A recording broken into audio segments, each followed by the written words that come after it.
Welcome in, welcome in. Hello, hello, hello. Hello, hello, hello, my favorite gamer words. So today's Friday stream. Almost forgot what day it is, even though I literally started calling the early Friday streams Floundering Friday. Also, just realizing that the YouTube bros are not being represented, or we don't have enough diversity in the overlay, the chat overlay there. Great, I love it here. Everything's fine and dandy. Everything's cool. I mean, I guess it's payback for the Kick Bros, I guess, since they've been unrepresented for like 2 weeks now because of all the different pains that they've had. There we go. Works. Never mind. YouTube Bros got their representation immediately, and Kick Bros didn't get their revenge for very long. Oh well. There. Anyways, welcome in everybody. 0 days without tech issues. Well, technically, in a way. I hope we're doing well today. I hope we're doing well. I am a little bit tired. I've been doing a good job of like not being tired on like streams, especially for early Friday streams, right? And today's just one of those days where I'm like, I'm really tired. But anyway, don't worry about it. I'll wake up. I will wake up as stream goes on. Hopefully it doesn't lower the stream quality too much. Hopefully I can get roaring and ready to go here. So yeah. The frog sends their regards. No, not the French. I don't want the French here. I'm sorry, but I will eat the frog legs. I will eat the frog legs. Only if they have like a garlic butter sauce, because that's the only time I've ever actually had frog legs was in some sort of garlic butter sauce when I tried it, and it was really good. Because at that point, you basically just taste the garlic butter sauce, and the meat's just kind of there as the carrier for the sauce. So, I mean, but I'll eat them regardless. Walmart frog legs for all. Hell yeah, brother. Let's it's better than crab or lobster. Whatever the NWAs get. Doesn't want the French here. Yeah, we discriminate against the French. I'm half joking. I mean, okay, not that like oust myself here. But I don't really understand the French hate. I mean, it's fun to bully. They're fun to bully, yeah. And I know there's like actual like real genuine hate of the French. I know a lot of it is because of like the English versus the French type of deal, which I definitely partake in that because I'm an Anglophile myself. But like I don't know. So every once in a while, I see like people on the internet get really heated about the French. And it's like, okay, I thought this was just like an internet joke, like jesting, like banter, just playing around. But they really dislike the French. It's like they psyop themselves through the joke to just really strongly dislike them. And I'm like, dude, it's not that deep. It's just a joke. Like they're just frogs because we and we raise the white flag because we're pussies and all those other different stuff. Like it's not that deep. It's not that deep there. It's because they're a weird language. Also, because the English-French wars over history, which that makes sense. Like I figured with the English or the French things. The language isn't weird though. I do like the French language. But I also took French when I was in high school. Not like I remember any of it. No, one of my favorite words is pâtisserie. Pâtisserie. Pâtisserie. I don't know, I just like how it rolls off the tongue there. Pâtisserie. With nice like solid P making the p sound, and then the T with the hard consonant coming in, and then it just flows at the very end with the S's and the R's. Pâtisserie. I don't know. I just really like that one. Also, because I'm a fat ass, and I really, they have a bunch of like nice desserts there. Because I've always I just like European culture in general, and I like their I don't know, their whole. I feel like maybe it's just like a me thing and being like the Europhile that I am. But I feel like Europeans have more interesting yet simpler like food in general. I know I'm gonna be sounding like, Piers Morgan here with the tiki masala, but like I do think food is obviously important to everyone's culture, and it does reflect the culture overall.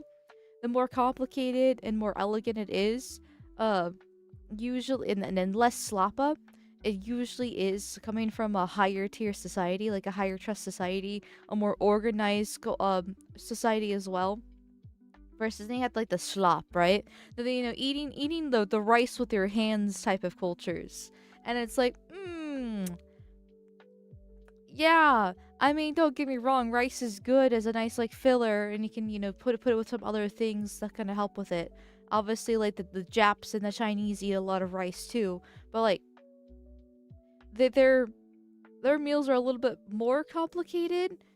I mean, they technically are in a sort of case slop, but you don't eat with your hands, so there's like a different layer there too. It's just like I don't know. Like I'm not the best at explaining this. This is what I get for rolling out of bed 15 minutes ago too. But there's just something about it. And then with the Europeans specifically, there just seems to be some sort of higher bar, higher standard when it comes to their food.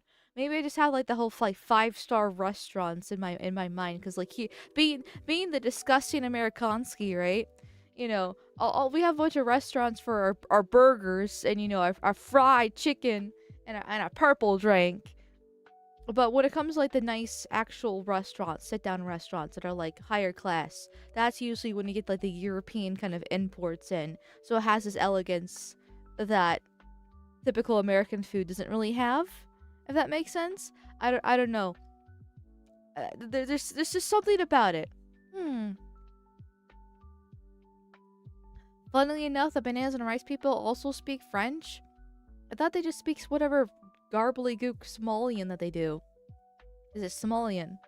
Because they're Somalis. And it's, yeah. But, anyway, as I thought French only took over North Africa. But, maybe I'm wrong and misinformed and ignorant, which is very likely. European cuisine, in my humble and correct opinion, is the best in the world. I would agree there. Though I do like a good burger, because I'm American, and now I really want a burger now that I'm talking about it.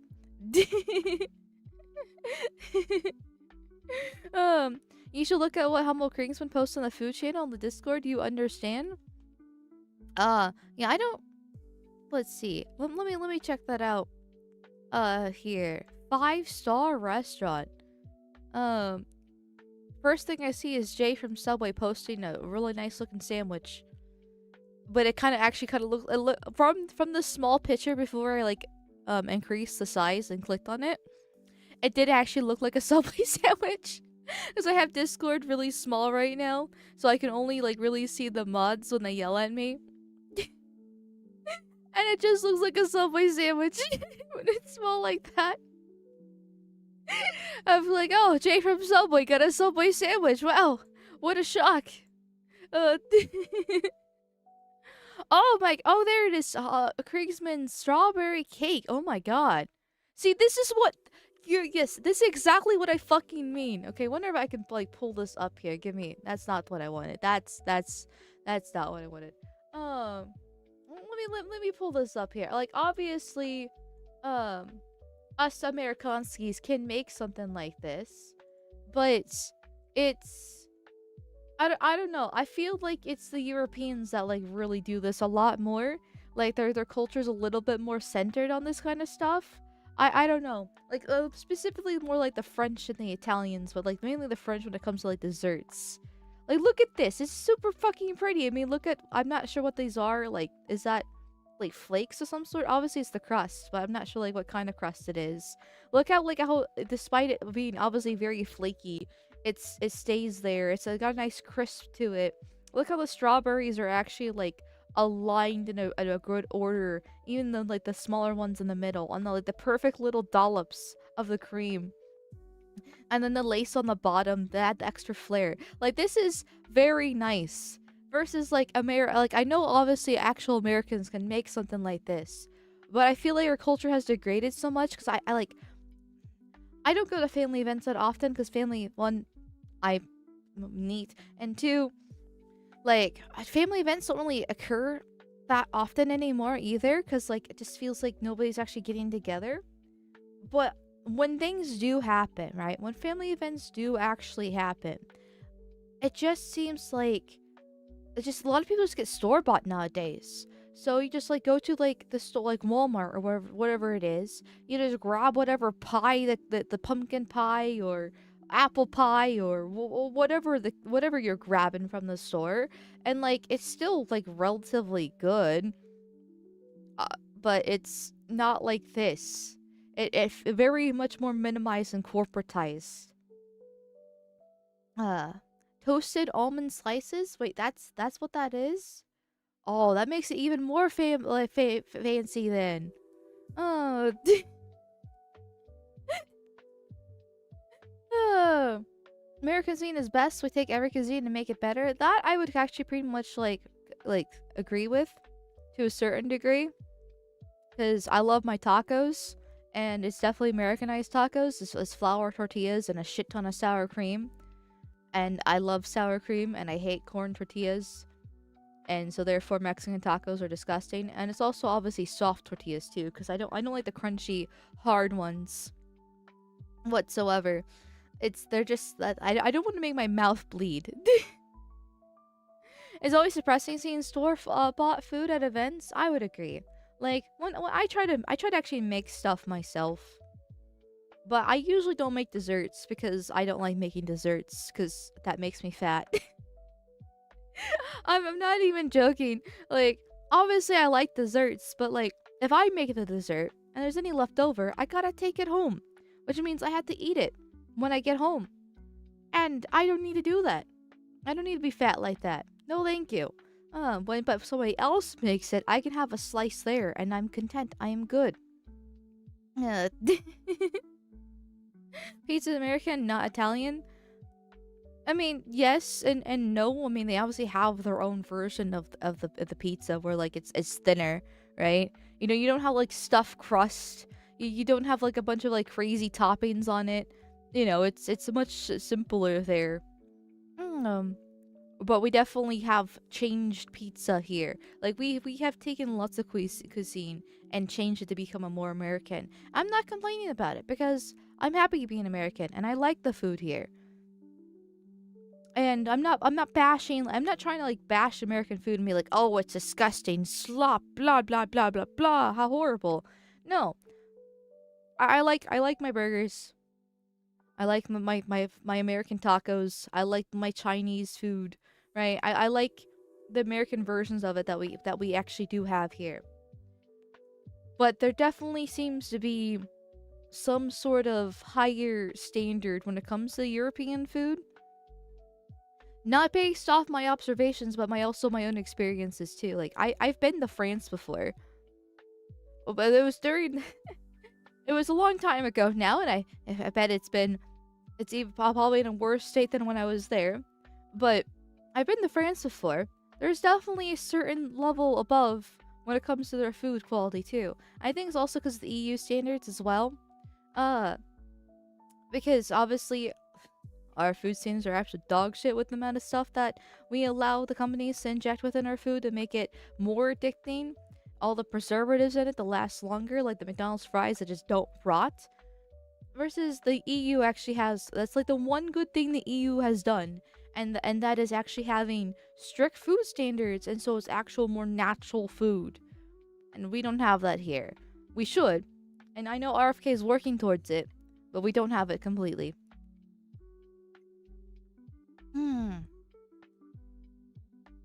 Imagine being allergic to the mainstay of European diets for thousands of years?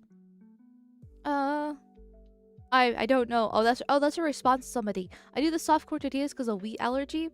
Honestly, it's probably not like the wheat itself. I'm assuming because if you say you have a wheat allergy, I'm going to assume you're just American, and you basically mean like gluten, right? In this case, it's not actually the wheat. It's the glyphosate within the wheat. Because if you go to Europe and actually eat their food and their bread and their wheats, their grains in general, you're not gonna have a problem with it. or a significantly less of a problem just in general with it. So I've heard of some people actually importing flour from Europe to make their own stuff. Uh because that way they can actually eat it and not have to worry about all these like gluten-free alternatives that exist in America. Uh and I realized I missed a super chat. Eldritch Saga. Thank you for the $5 dues. Thank you, thank you, thank you, thank you, thank you, thank you. How long until the Mud Pony stream? I don't know. That's up to Arch. But I'm assuming it's gonna be a long time because the Mud Pony stream is for the Pony RPG, and we're just starting. Like, we're on what, episode 4 of the Vampire campaign, and we do it every couple weeks. Yeah, it's gonna be a long time before we do the pony tabletop game, and that's of course if we actually end up doing it. I know he was saying doing the Vampire campaign for like 2 years before he actually ended up doing it. So it's not like completely out of the question. That might be another 2 more years for the pony tabletop game. But that's of course if he remembers by then, which is a different question. Pony RPG? Yeah, apparently there's a My Little Pony tabletop game that exists out there with like actual rules and a whole bunch of other different things. And of course, Arch, being the brony that he is, wants to play it. And he insists that I'm going to be a Mud Pony. I do not want to be a Mud Pony. I want to be a unicorn or a Pegasus. I don't want to be a horrible Earth Pony, okay? I'm not an Inwa. I don't work in the fields.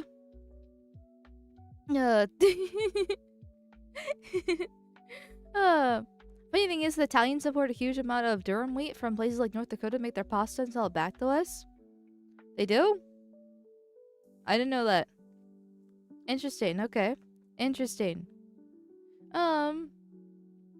Let me see. I was scrolling all the way down to in the food channel on the Discord server, and I just see a can of, what is this, sardines? It's some sort of fish in a can, which I know that exists out there. Obviously, we have fish in a can here in America, but it's usually like pre-skinned and pre-flaked type of stuff. And this is just fish sitting in a can like this. It's kind of gross. Like, I'm sure if you take it out and actually cook with it or whatever the case is, it's actually fine. But it's kind of gross. Not gonna lie. What is this? Pickle herring? What? Okay, I have heard of pickle herring before. The other picture that they have, it looks a lot better. Oh, okay. Humble Kriegsman. Humble Kriegsman. Oh my god, I love you. No homo. This is amazing. This is absolutely fucking amazing, this carrot cake here. I mean, once again, has like the little lace on the bottom. Whatever nuts on the side. The little like little carrots with the dollops on them again. Needs a lot more cream cheese, but I'm a slut for cream cheese. Like, I really do love cream. I like cream cheese. So I hope there's like cream cheese within the cake, because that's not gonna be enough cream cheese for me personally, because I'm a fat ass. But I love carrot cake. That's one of my favorite cakes. Oh, other than German chocolate cake. That's my ultimate favorite cake, but I never have it because it has coconut in it, and my family hates coconut. I love coconut though. But I do love carrot cake. And this looks so pretty. Like, look at this. These are like actual works of art that he's done. You know how much of a pain in the ass it is to get like a crust, or not, I say crust, but the sides like this, especially with the flakes on this one. Like, fuck me, man. We don't. I know people, and once again, I know Americans can make this. I'm sure if I tried after multiple failed attempts, I could probably do it myself. But for some reason, at least in my area, this kind of art has just been lost. People just don't do that. They're just too lazy. Like, maybe they'll make homemade carrot cake, but it'll be out of a box. And if they magically don't make it out of a box, they're not gonna make it this pretty like this. They're not gonna do the little like colored frosting with the carrots and everything like that. They're just gonna make an orange cake and slather cream cheese on the top of it, and that's it. I'm only slightly jealous. Anyways,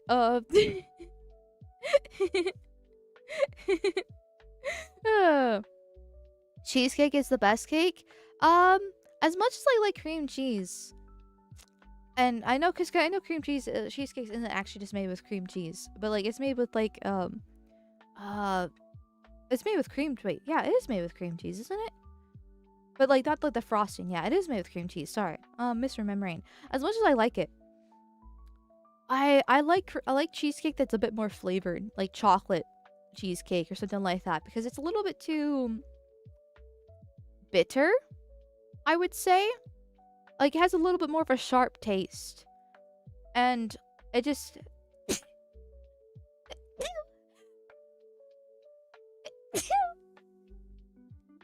sorry. Um um but yeah, I'll need something kind of like a little bit more neutralized and make it a little bit more sweeter. But I like sweets. Like I like my desserts to be sweet. I don't like fruit desserts. Like as pretty as the strawberry cake is, I probably wouldn't eat it because I just don't like fruit desserts. Like I'll eat fruit by itself. I like fruit. I like strawberries. But I want dessert to be sweet and sugary because I'm a fat ass. Hmm. Oh, thank you for the blessies, everybody. Thank you, thank you, thank you. Thank you, thank you, thank you. I don't have much of a choice. My mother's a professional baker. Well, okay, that's actually pretty cool, though. See, good on your mother for teaching you this, because it actually is a skill. It's an art form. Like, I don't know. This is pretty fucking cool. Thank you, Celeste Doppelganger, for the 500 warp tokens. Thank you, thank you, thank you, thank you, thank you, thank you. Trump was the last attempt to vote her way out. After that comes Citizen. Oh, yeah. The disavow for the last part. Uh, Well, yeah, things aren't sadly looking up. And I know it's Floundering Friday, so we do a little bit of tangenting, right? We do a little bit of extra yapping from side to side, but we do actually have topics today, because I haven't really covered politics this week. From Monday being a failure, and then I did the whole game stream on Wednesday. With a side of slop. There. Ice cream cake for me? Ice cream cake is definitely good. Oh, yeah. Oh, yeah. Honestly, if I'm gonna have a cake, I'm gonna want to have ice cream cake. Because I don't know. Cake's not my favorite dessert. But I do like cake, right? Like, I think...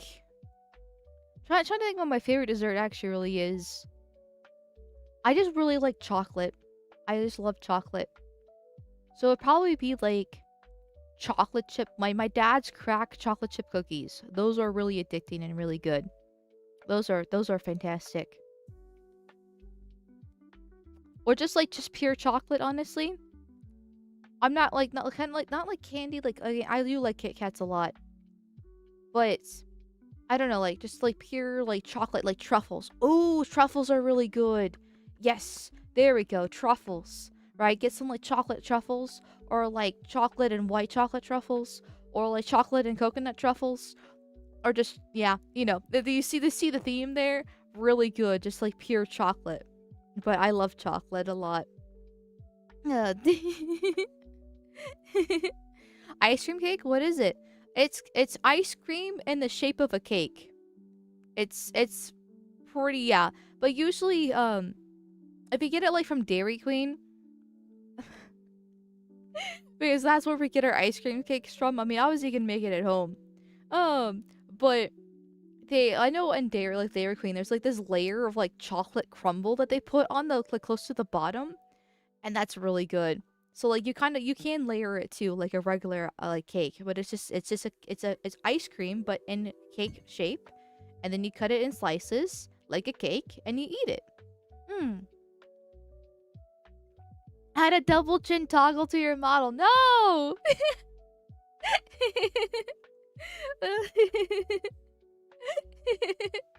Listen, everyone likes desserts. Like even like my dad's wife, I should probably start saying. I'm so used to this calling her girlfriend, right? Like she prefers like salty snacks, like junk food, salty snacks, like the potato chips and stuff like that. But even she likes desserts and sweets from time to time. Not like the super sweet stuff, but like oatmeal raisin cookies or things like that. Everyone likes dessert in some way, shape, or form. Okay? It's some just prefer it more than others. Oh, damn, that sounds good, but the calories low? Oh, yeah, like, it's definitely one of those cases where it's, like, special occasions, right? Like, birthdays. Same with as pretty as Humble Creaseman's cakes are. Once again, like, special occasions, right? Like, imagine the calories from one slice of this thing. That would probably be pretty intense, too. From this. But, man, God, it looks so pretty and delicious. I might be the only person existing who goes to DQ for the actual food. Wrong. My dad does. My dad loves DQ. He likes to get the chicken basket that they have there. I personally don't like Dairy Queen's actual food. They're much better for ice cream in my opinion. Like their blizzards are fantastic. I always get a blizzard that's been off the menu for like 15 years now. Which I feel like if I say it, I might actually dox myself. Because this blizzard has been off the menu for so long. But and a couple times I've had before in the past where I roll up the DQ and the person's new and they don't know what it is, and I'm like, oh, for fuck's sakes, we're doing this. But most of the time they do know what it is because it's pretty, it's relatively common. They shouldn't have taken it off the menu. The chicken was dry every time I went. Well, that's why you had to douse it in the gravy, right? You had to be extra fat, right? Like, you're going to fast food to begin with, so you're already fat. You might as well just douse it in the gravy that it has. Just ask for the extra gravy, and then you're good.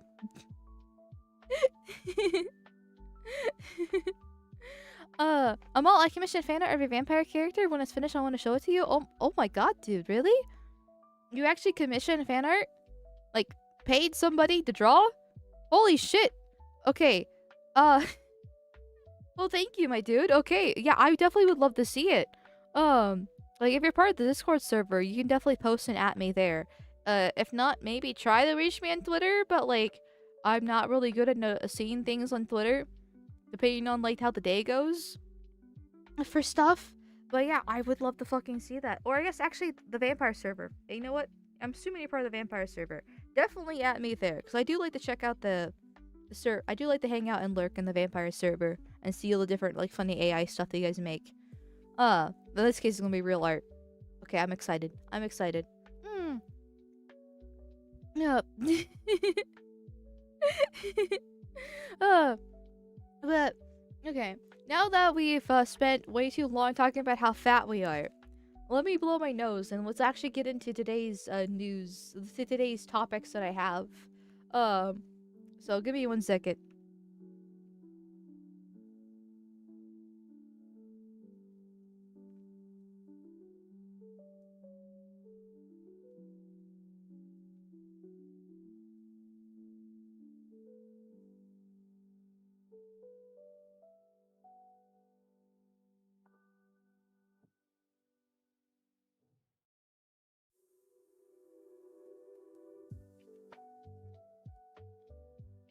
Okay.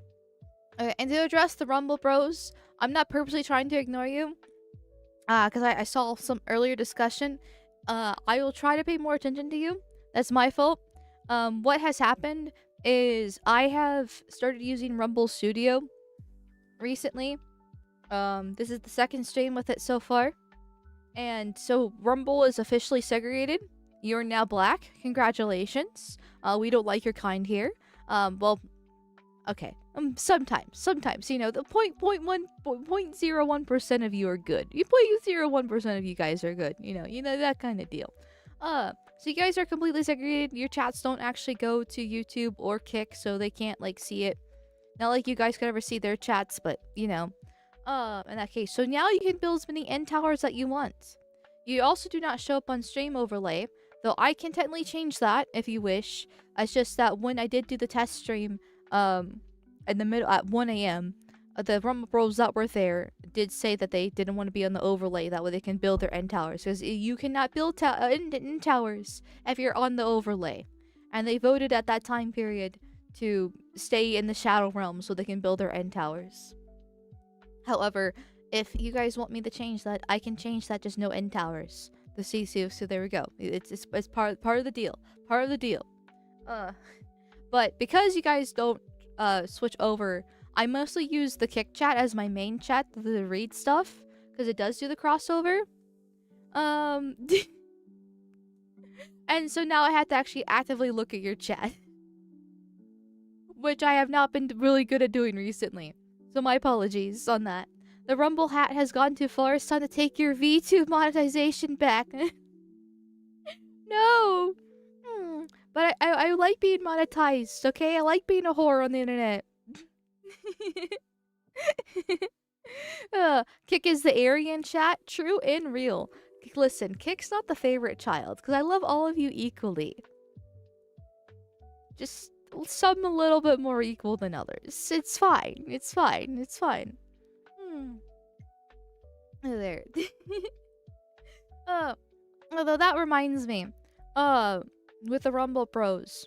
So because I am a whore, I have a plan. And Rumble only stream will be next month. Because I have a plan. But I need to wait till next month to implement that plan. So bear with me. If the plan fails, then I might be nice and give you 2 Rumble streams next month to compensate. But the plan succeeds, then you're just gonna get 1. But I want the plan to succeed, so it's a good thing. It's a good thing if the plan succeeds. And anyways, in that case, as for the YouTube Bros, on the other hand, your members only stream will be Sunday. I'm thinking like 4 p.m. EST. That's the time period. Maybe like 5. I'm thinking like 4. Right now I'm thinking 4 for the members only stream on Sunday. It'll be like a couple hours, 2 to 3 hours. Or if you're a member on Ko-Fi, you can go to the Discord server and join that way. So that is the plan for now. So yeah. I feel like I should probably actually mention that before I forget about it.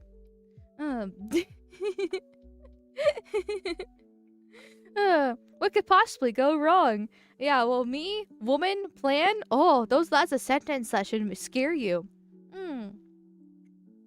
Your final plan? Yes, the final plan, if you know what I mean. Especially when the House has passed a resolution blocking Trump from deporting 350,000 Haitians and a 220 to 207 vote. The measure now moves to the Senate.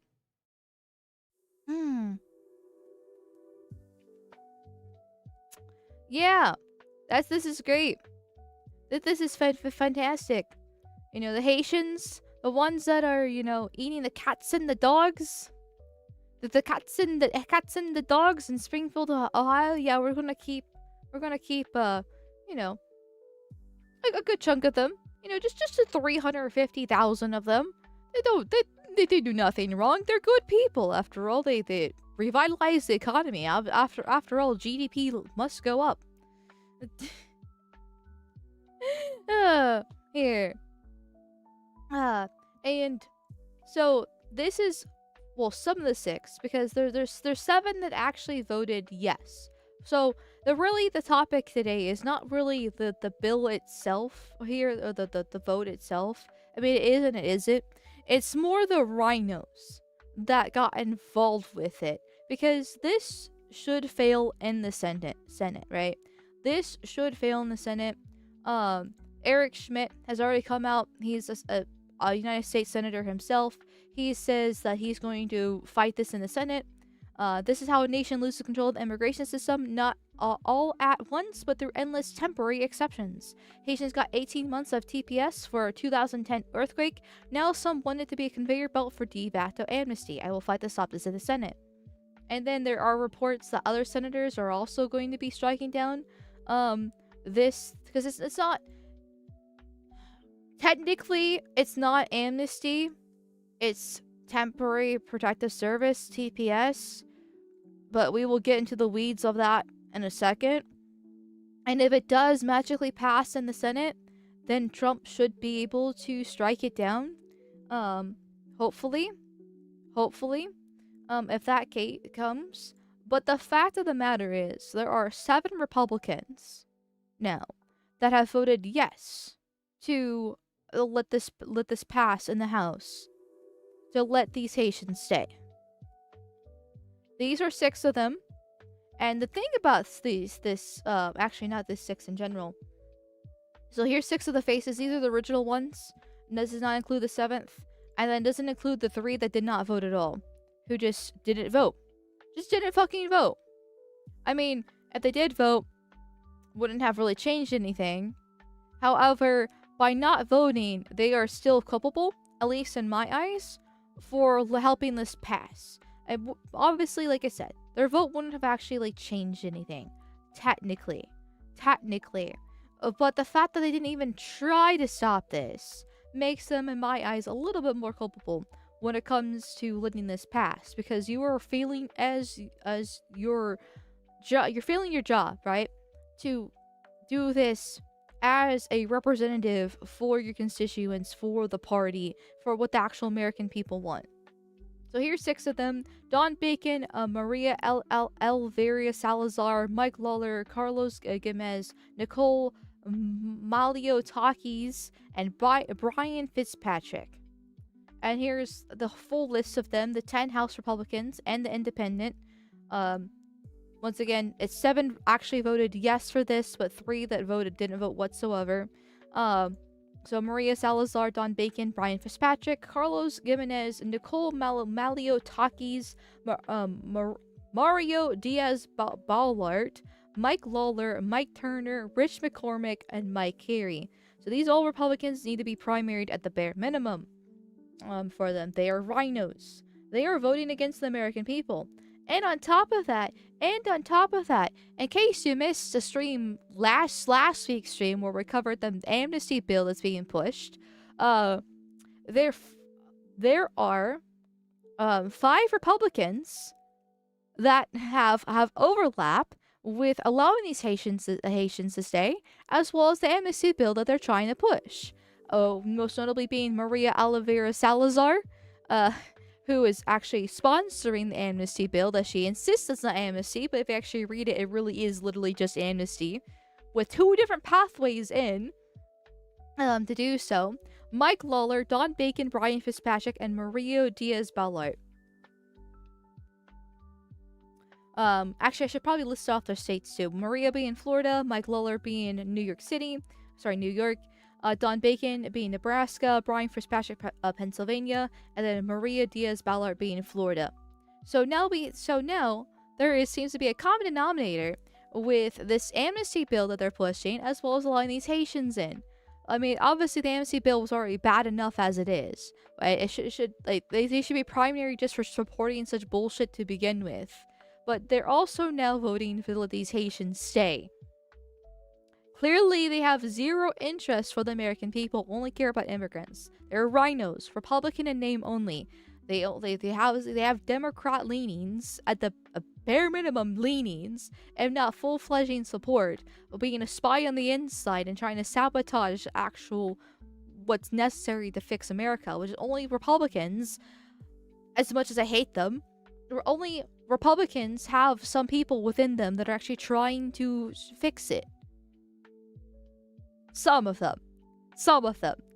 All the Democrats are compromised. So most of the Republicans are compromised. Not all of them. Which is why, unfortunately, Republicans are our only fucking hope. Oh, there's a raid on Kick? Oh, shit. My apologies. Kanojo, thank you for the raid. Thank you. Welcome in, raiders. I hope you had a good stream.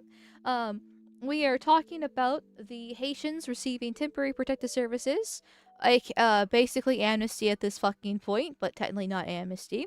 And the RINOs that are supporting this. So, personally, if my position is after a certain color, you should be deported. But I'm a little bit racist, myself. I just don't want these foreigners here. Haiti is for the Haitians, after all. It's literally named after, like, they're literally called Haitians because they come from Haiti. It's not that hard of a problem. Like they belong there. It's their country. They've been here since 2010. It's been 16 years. They came here for a fucking earthquake. I think it's time to go back. And mods, if you could shout Cairo Kairu Kanojo out. That'll be greatly appreciated if you haven't already. I'm gonna assume you did, because you guys were yelling at me about the raid. Oh, you have. Thank you. Thank you, thank you, thank you. Thank you, thank you, thank you, my dude. Yeah, I think thank you, Dizzy Lizzy, for the $2 reviews. Hello, beautiful. You are very cute. Please. Oh, I see what you're doing here. Hold on. Sir, do not redeem, sir. Hello, little. You are very cute. Please. So, and Eugene, please, please. Oh, thank you. Sorry, but I don't like your kind here.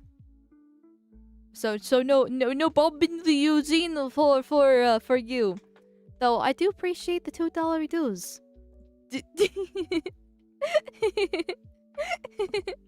The fuck was that?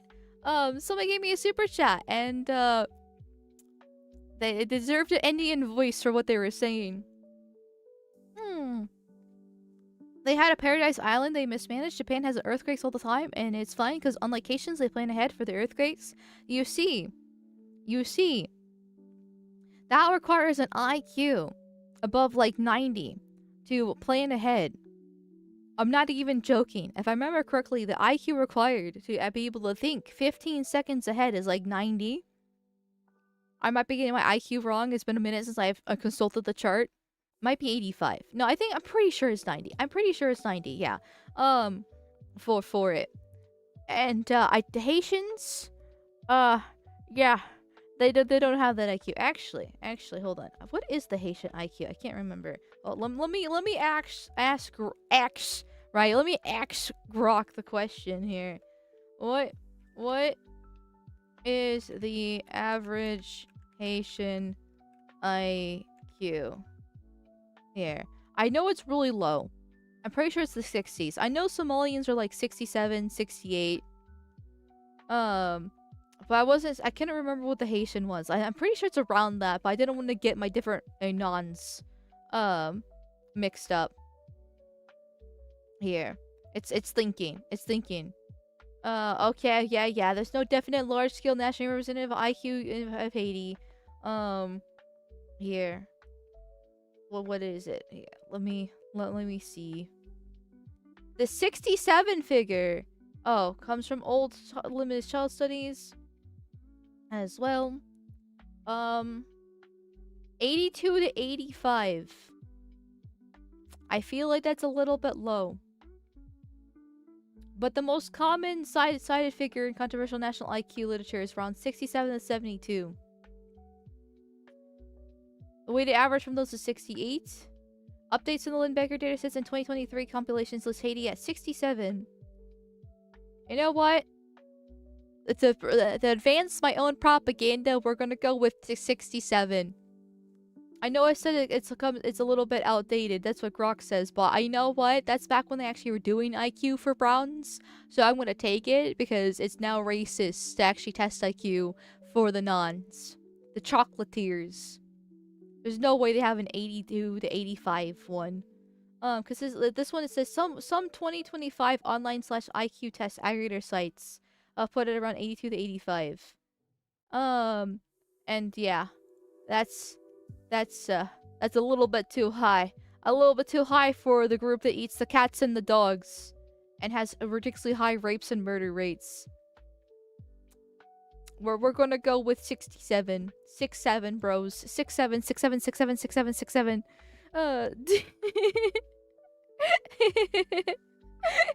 I like how as soon as I start saying 6'7", the YouTube bros like, thank you for not saying 6'7", and then I immediately start saying 6'7".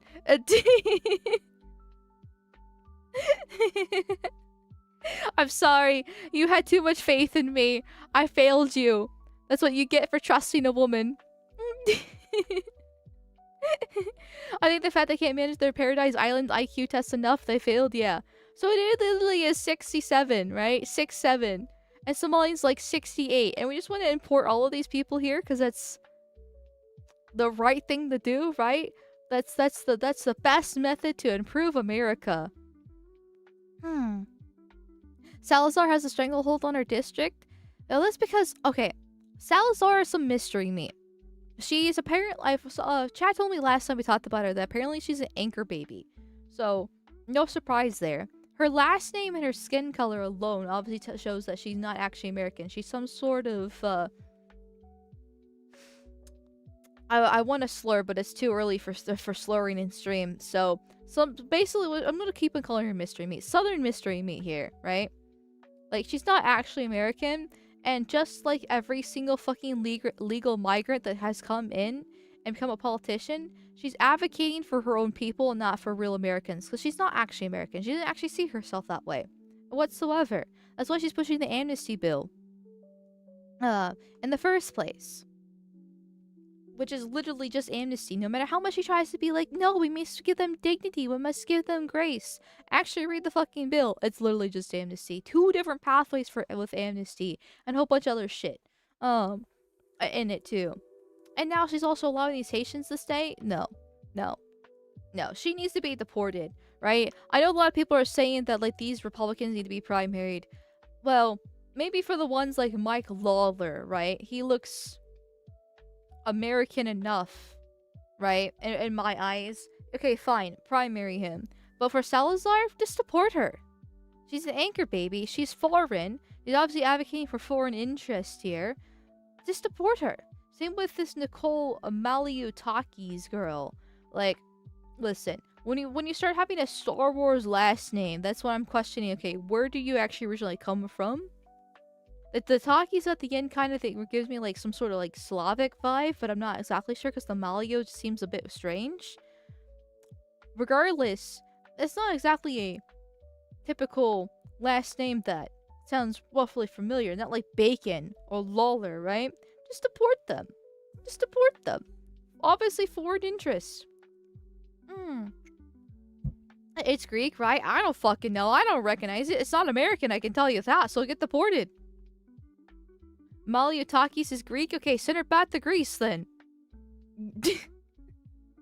I don't know how long she's been here. I don't know how long her family's been here. I'm going to assume it's after 1965. Like, because I know before 1965 her immigration policy was just Western Europe. And it was mostly from England, from Britain specifically. But it was mostly just for Western Europe was our immigration policy before 1965. So, I'm going to assume her family came after 1965. I could be completely wrong. I could be swinging wildly here and making a fool of myself. But if she's going to be a rhino and allow these Republicans to let these Haitians stay, then you know what? Get deported. Stelios can take her, yes. The Keys means she's from the island of Crete? Okay, then put it in Crete then. I don't fucking really care. Whatever. Traders don't just get to go back to the countries they betray us for? Well, I mean, after all, deportation is the moderate solution. You know, it is the moderate solution. And, you know, usually, a sovereign country, a sovereign nation, has rules for traders. Specific ones. If you know what I mean. Here. It's a little bit too early in stream to start slurring and fat posting. But you get my drift. You get my drift. But deportation is a moderate solution. And these people are rhinos, and they hate Americans. And they need to be primaried at the bare minimum. I think Cuban? Are you talking about Salazar? Well, send her back to Cuba. We obviously have great relations with them. There. Let me see. And then, so here's like Don Bacon, for example, right? As I'm bashing on Salazar a lot because she's got the amnesty bill. But not like Don Bacon's any better. Removing TPS status for Haitians living in the United States would cost 350,000 workers their ability to work at a time when we're already facing serious workforce shortages. Chat, what's the unemployment rate again? I'm pretty sure it's pretty fucking high. It's pretty fucking high. Isn't it like in the 30s? I might be misremembering here. Maybe it might be less than that. But I do know that there's a bunch of white men out there that can't get a job in the degrees that they've gotten, that they've spent years working for, and can't even get some minimum wage jobs as well, because it's filled with browns and old women and single mothers. I don't think we actually have a workforce shortage. In fact, I think we actually have too many people in the workforce. Maybe, maybe we're getting rid of those Haitians. Those 350,000 Haitians to actually open up jobs for actual real Americans. Whether that be at a gas station or, I don't know, electrical engineering, which, not like a Haitian's doing electrical engineering, but still. Right? You can't go into a gas station without seeing some sort of Indian. You can't go to Walmart without seeing the amount of mystery meat just working the shelves. It's absolutely insane how our workforce has been completely overtaken by these foreigners versus actual white straight men can't fucking get a job. So if we actually deport them, then yeah, there would be a workforce shortage all of a sudden, but that would be filled almost immediately if they actually tried, if they actually cared to give real Americans jobs.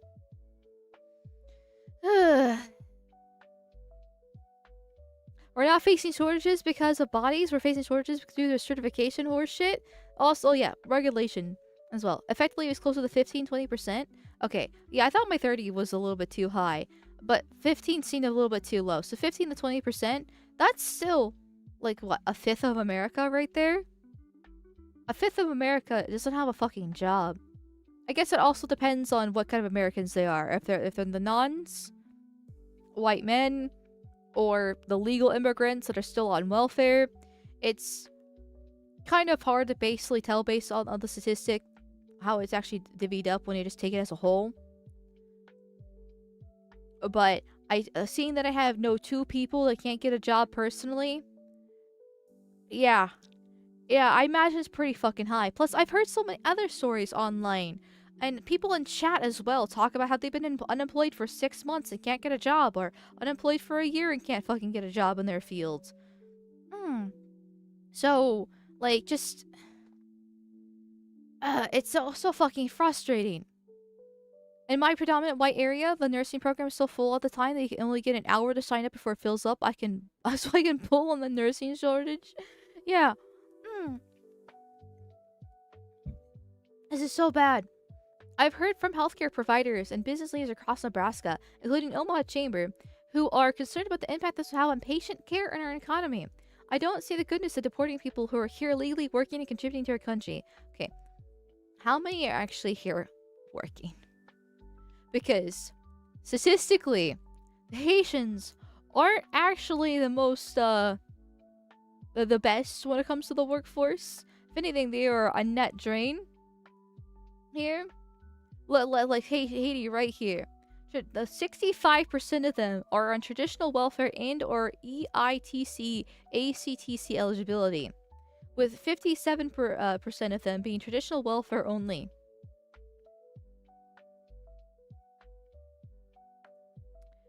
It's a really high fucking number of them on welfare. So even if they do have a job, it might be like bare minimum hours with very little pay, just to try to keep on getting welfare.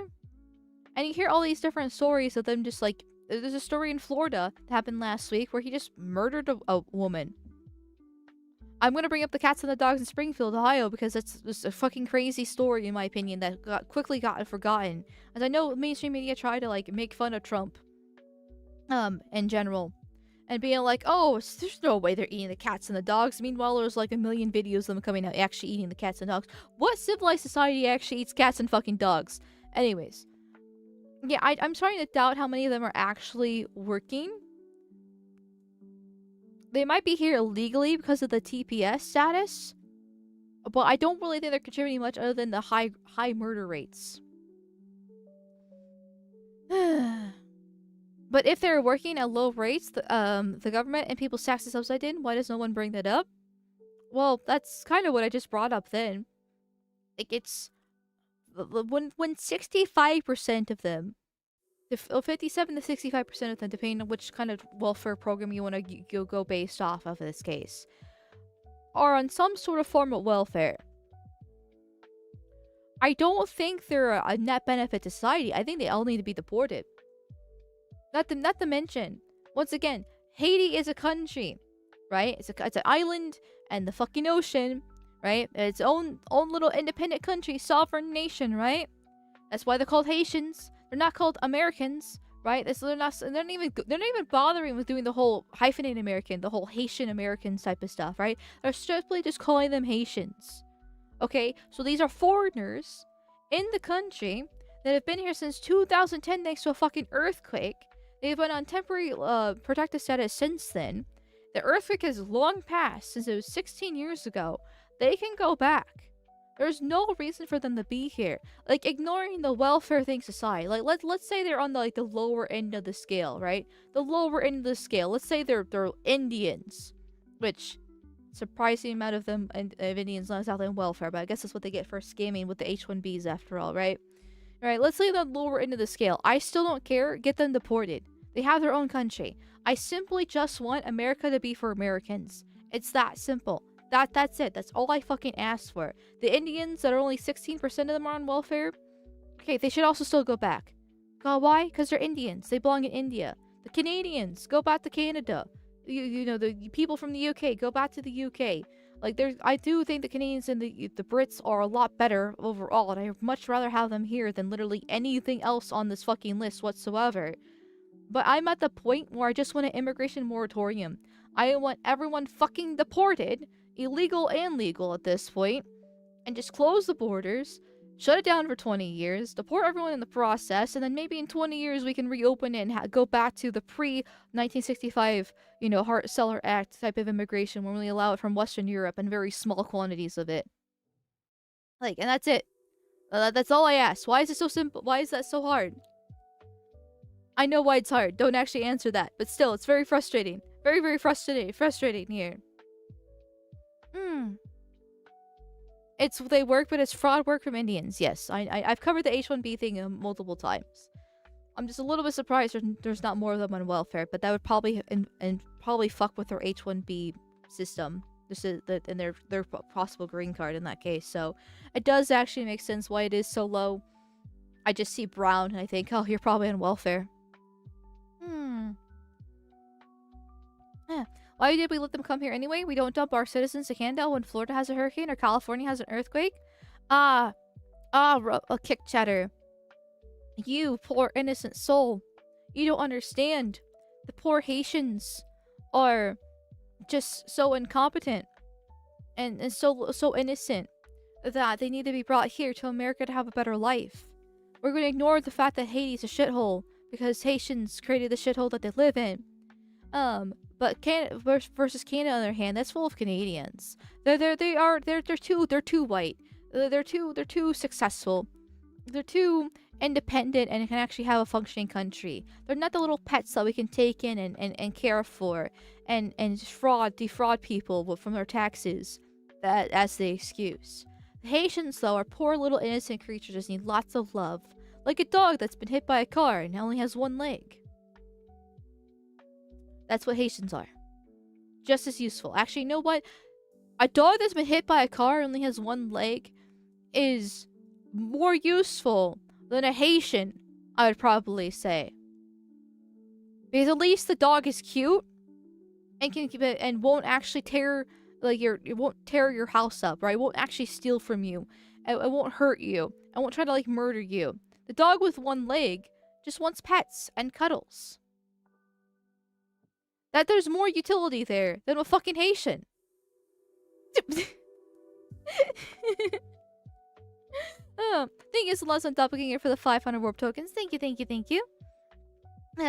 I'm not gonna say that first line though. Maul needs to seduce Elon Musk or some other rich fuck to create our white ABSI groups and NGOs. Now that part I would agree with. Not me seducing Elon Musk. Okay, listen. I'm not seducing Elon Musk. He responded to my tweet once. Okay? That's it. I'm not gonna be Ashley St. Clair. I'm not gonna seduce Elon Musk. Stop.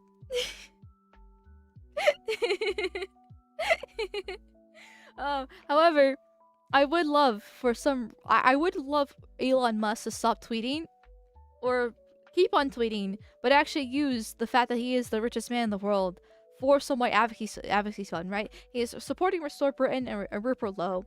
He's, constantly talking about how white people are being demonized, kicked out of the system.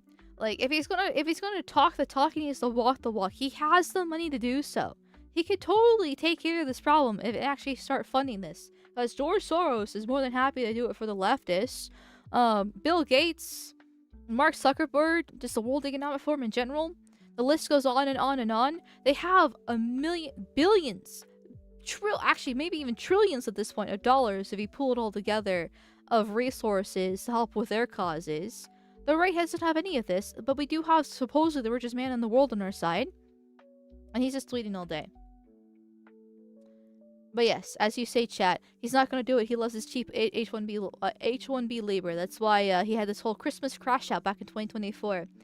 I know it's been a year and a half since that has happened, but I remember it just like yesterday, because it was absolutely full mask off moment. Insane. I will not let that go. I will not let that go unless he actually fixes himself. Maybe bring in more big booty Latinos, get deported. No, we're not. I'm assuming you're making a joke, so I'm trying not to get too triggered based off your joke.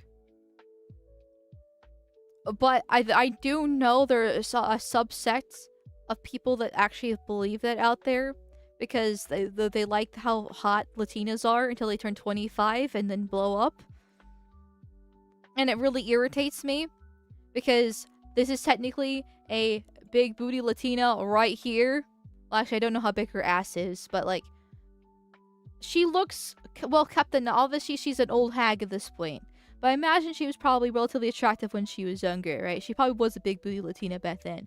I know she's here, and she is voting for these Haitians to fucking stay, as well as the amnesty bill. I don't fucking care how hot they are. We have hot white women. Stop being a filthy race mixer. They all get deported. Send them back to Mexico or Cuba or Venezuela, wherever they come from. Just turn the Iranians into Latinas. Actually, funny you say that, because with the whole Iran war going on right now, which I saw there's been some updates today. I'm gonna wait a little bit to let it settle, because last time we got some big updates, they lasted like for 6 hours before they crashed again. So I have a little bit of little faith at the moment. But I have been seeing like, oh, the Iranians, they're just like us, they're just as white as us, and they're Christian and all those other stuff, and I'm like, this is just like, stop with it. They're foreigners.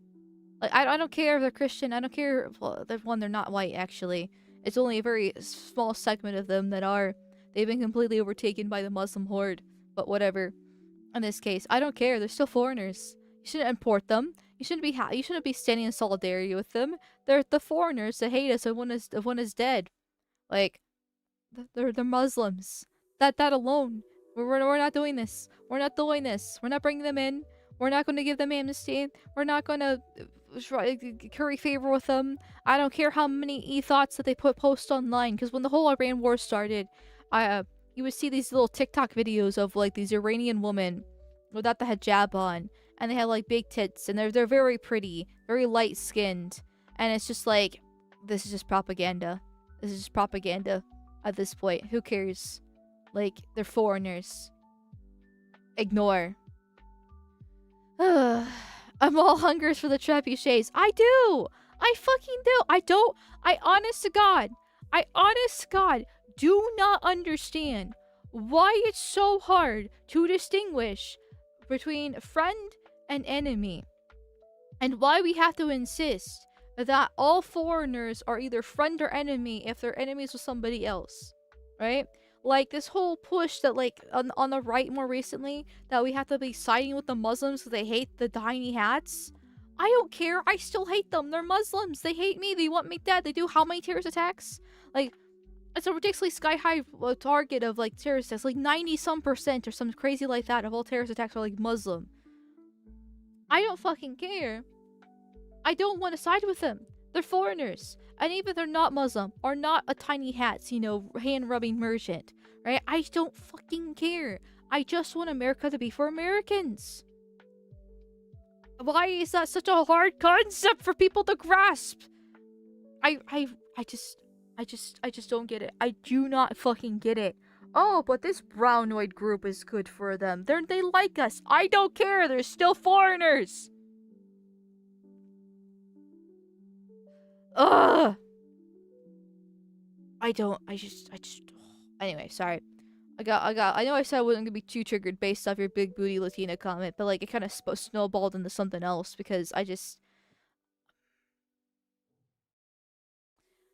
the I'm not going to bash all men, right? Hashtag not all men here, but and obviously some women are problem with this too. But they see a hot woman that's relatively light skinned, and they think, oh, they're not that bad. They're just like us. Or one of my favorite ones is Christian, right? They use the Christian excuse, like the Lebanese are Christian, so it's horrible what's happening to them. I don't care.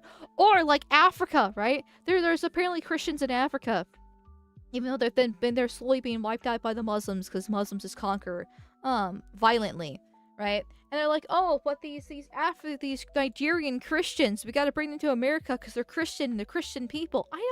I hate. Honestly, that might actually irritate me a bit more than the whole big booty Latina thing. Because at least with big booty Latina, I can understand, okay, that's just boners, right? That's just guys thinking with their second head. And I can understand, okay, yeah, they are pretty women. I get the appeal. But the Christian thing really irritates me because it's not just men that's affected by this, it's also women too. And it applies to the general populace. And it goes closer to the liberal moral sensibilities. Not completely, because at this point, you know, a lot of the West has become secularized in general. But there's at least a decent chunk of Americans that are still Christian in name only, or morally, you know, like culturally Christian. Like me, for example, I'm culturally Christian, right? And so they feel this pull, this need to help these other Christians out when they come from these foreign countries because they're fellow Christians, because it's part of their religion. And it's just like, no. They're still foreigners, right? They're still Nigerians. They're still black. Like, they still have a completely different culture. They still come from a shithole. Because the reason why Nigeria is a shithole is because of Nigerians themselves. I know it's a hard concept to, to recognize here, but just because you're born in a stable doesn't make you a fucking horse. Right? The fact that they're Christian doesn't change anything about them. They're still horrible people with, like, 70 some I fucking Q that can't think for themselves or think 15 seconds ahead. That are just a net drain on society and all these different welfare programs. Christianity does not change any of that stuff, other than, hey, they might not want to murder you because of your religion.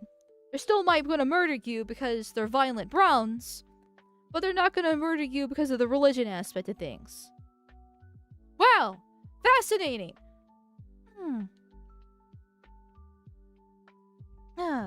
Mainstream Christians are fake Christian. The ones I know are racist as fuck. Well, that's most mainstream Christians at this point, because once again, it's more culturally Christian instead of actual Christianity. And I know I'm saying this as someone who is culturally Christian myself. Like, I'm well aware that my moral code stems from Christianity itself, and I'm okay with that. I'm actually kind of proud of it myself, because I can recognize that Christianity is generally a relatively a good thing, as long as it's actually not been completely subverted. It's a purely Western concept. It's a Western religion. It's a huge part of our morality, and it's good for ourselves. But we cannot extend it to foreigners that don't actually share the same morality, even if they have the same label on it. It's not how that works. It's simply just not how it works. As a devout Christian, I want people to be able to flourish in their own country so they don't need to come here to begin with. See? See? You're a better Christian than, what is it, Don Bacon here? Don Bacon once again, right? Going back to the actual topic at hand, where he says, like, oh, there's labor shortage, right? Well, he's getting a lot of pushback from it. I mean, look at this fucking ratio right here. 8.9 thousand comments versus 1.3 likes, right?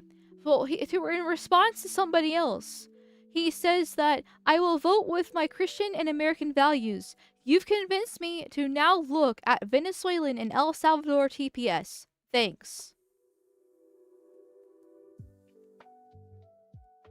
You know, it's just a GOP congressman casually threatening to flood the country with immigrants to punish Americans. totally fine and normal. Totally fine and normal that a congressman sits there, a Republican, right? The GOP sitting there being like, you know what? I'm gonna use my Christian American values to just allow the whole entire third world in.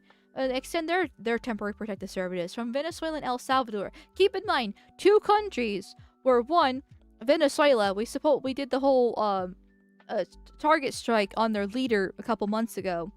And I don't know what the updates are going with Venezuela, but it seems like we have at least a thumb on it, right? We have some sort of control over Venezuela. Or supposedly we help liberate them, and all those videos coming out, Venezuelans being happy that Maduro's been, taken care of, right? Don't know how true that is. I still don't really fucking care because I'm Venezuelan. But if we actually did liberate them, right? If they're a better country now, America has a bit more control of Venezuela, then send them back. Even if Maduro was still in power, I still want them sent back. Why? Because they're Venezuelan. They shouldn't be here. Like, that's it. Like, I don't care how bad of a country it is, right? You're not in a war, right? And even if you are in a war, you should be seeking asylum to the neighboring countries, because they're going to be the closest to your culture and to your language, and also closest for you to move back, as asylum will be a temporary thing, where you're fleeing a famine or a war. Like, those are like the only two things that really matter, famine and war, right? And then you leave for the temporary amount of time, and then you go back there once it's over, because famine and war are temporary. They can last a long time, but they are temporary, and then you just go back to where you came from. The Venezuelans have been here for far too long. The El Salvadorians here, congratulations, they got Bukele, who was amazing, and I wish Trump would be Bukele, because I'm actually thinking, wow, I want to go to El Salvador myself. I'm going to be a hypocrite, break my own principles, and move down to El Salvador, because at least they're actually doing something, right? I'm not actually going to move to El Salvador, but I do want to visit there sometime. Just to kind of actually see and record the different changes and stuff like that. But, like, Bukele has been, the president of El Salvador for a few years now. It's actually one of the safest countries in the Western world at this point because of the changes he's made. It's safer than America. They should go back to El Salvador. Once again, why is this such a hard concept? But no, the GOP, a sitting actual GOP congressman, just like, you know what? I'm going to use my Christian values. I'm going to use my religion as a weapon to hurt actual real Americans, to allow these foreigners to stay here. Absolutely, legitimately evil. Like, the very definition of evil. You flip in the dictionary to the word evil, and there's going to be a picture of him there, right? Not Hitler, him. I'm not even fucking joking. Like, I'm gonna do this. Like, see, what the fuck? What the actual fuck? Keir Starmer had lower approval ratings than Maduro. Oh yeah, I forgot about that fact. Like, that's how bad it is. Ugh.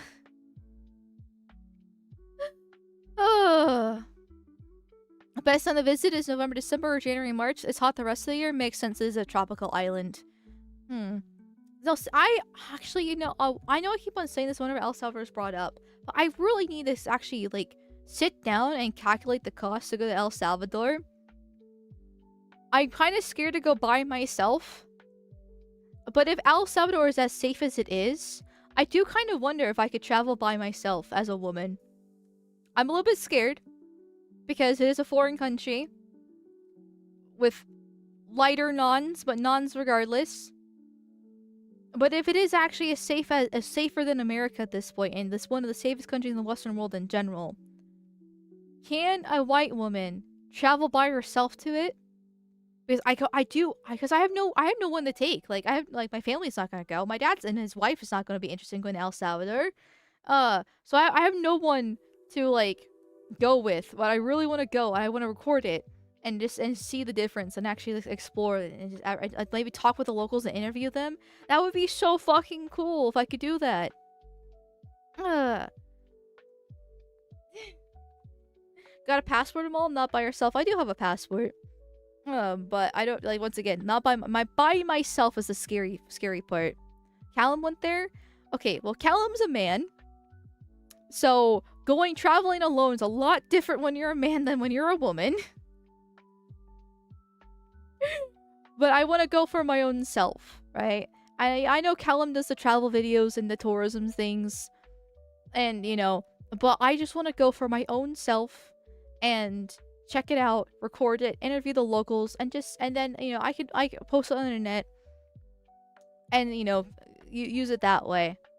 You sure you're not too shy to do that? Yeah, interviewing the locals would be a little bit strange, but if I'm going all the way to El Salvador to record and observe all the changes of El Salvador, I would go grow some balls and force myself to do so. But then again, do they actually, do they speak, how good is their English there?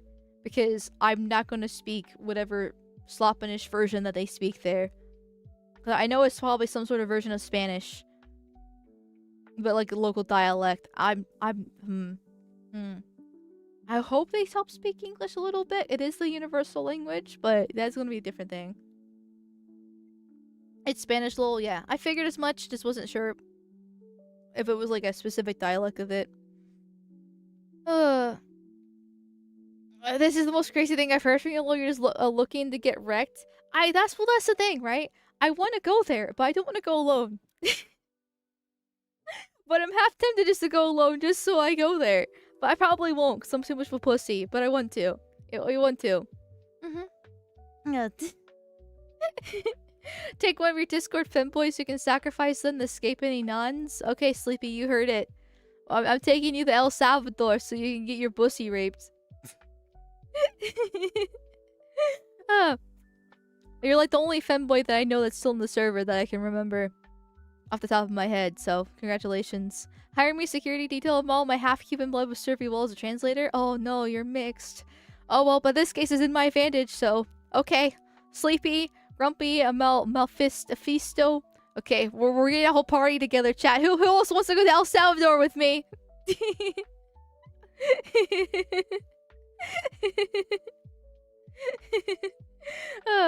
You're gonna get heavily accented English? I mean, that makes sense. It's, they are foreigners, right? Like, they speak the English is not gonna be their first language. Of course, they're gonna have an accent to it. I mean, for fuck's sakes, I have an accent too.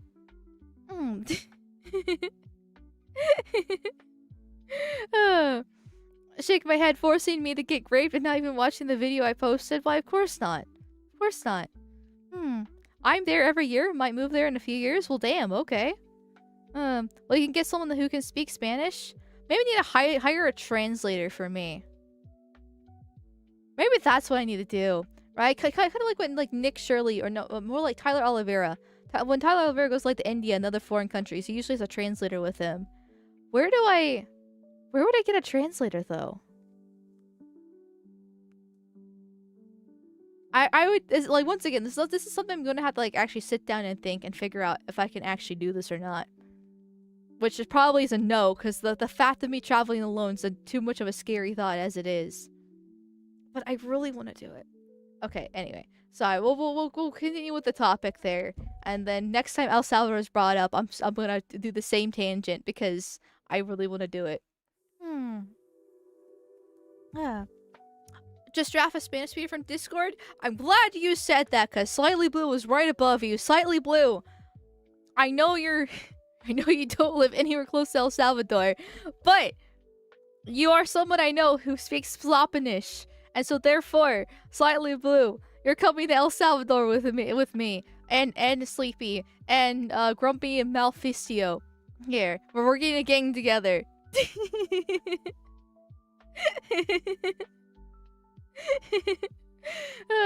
You're gonna get me fucking killed. El Salvador is like the safest fucking country in the Western Hemisphere, in the Western world in general. Like, I think we're gonna be actually okay.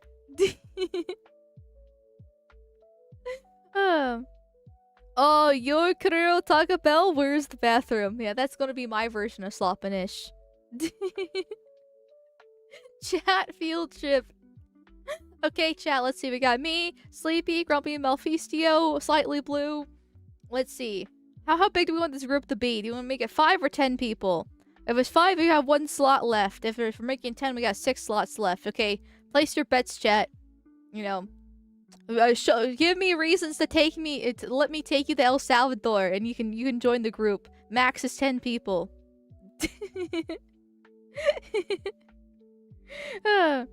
In the news a week later that week, streamer gets her chat kidnapped, but not herself. Notice how it's the chat that gets kidnapped and not the streamer. Sacrifice to the El Salvador blood gods. Let's have Spoon join us. You know what? Yeah, we'll tag him along. Man, how many racist rants that we could hear from Spoon when we're going to El Salvador together. Okay, 5 more slots opening.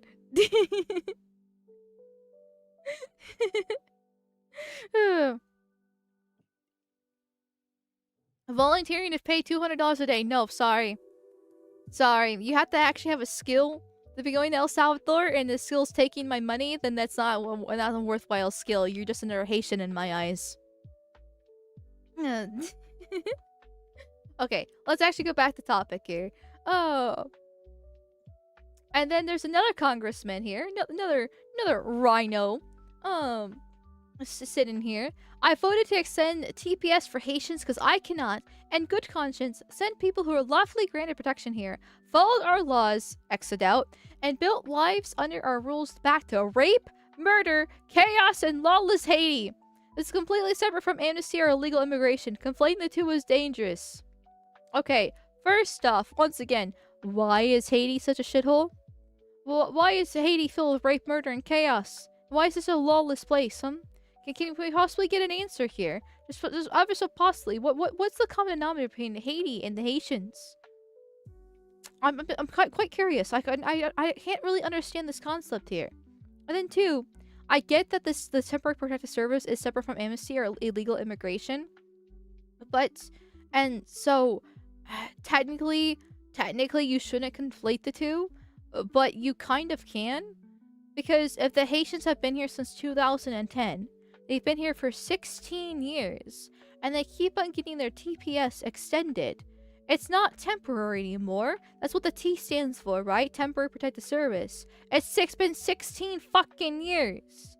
Temporary means like 6 months, maybe a year, maybe 2 if there's like a war going on, and that's the reason why they're fleeing. That's why they're going for asylum. But not 16 fucking years. Like, they could pop out a kid in that time period, and unfortunately, thanks to the fact that we have birthright citizenship, their kid is now stuck here and they have an anchor baby. That's not temporary, it's fucking permanent. You basically might as well just give them amnesty at this point. Actually, don't do that, because then it gets even harder to deport them. I know it's not actually illegal immigration, but it feels like it is illegal, because they're scamming the system. They're on so many welfare programs, and it's insane. They have ridiculously high murder rates and rape rates and just crime rates in general, just like all of the nuns do. It basically is just having illegals here, except we have politicians protecting them. So yeah, it might not be technically amnesty, it might not be technically illegal immigration, but when they're here for 16 fucking years, it basically is.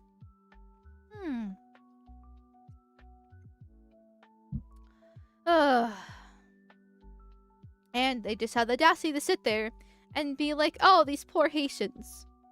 Well, congratulations, they're now making America super fucking dangerous instead.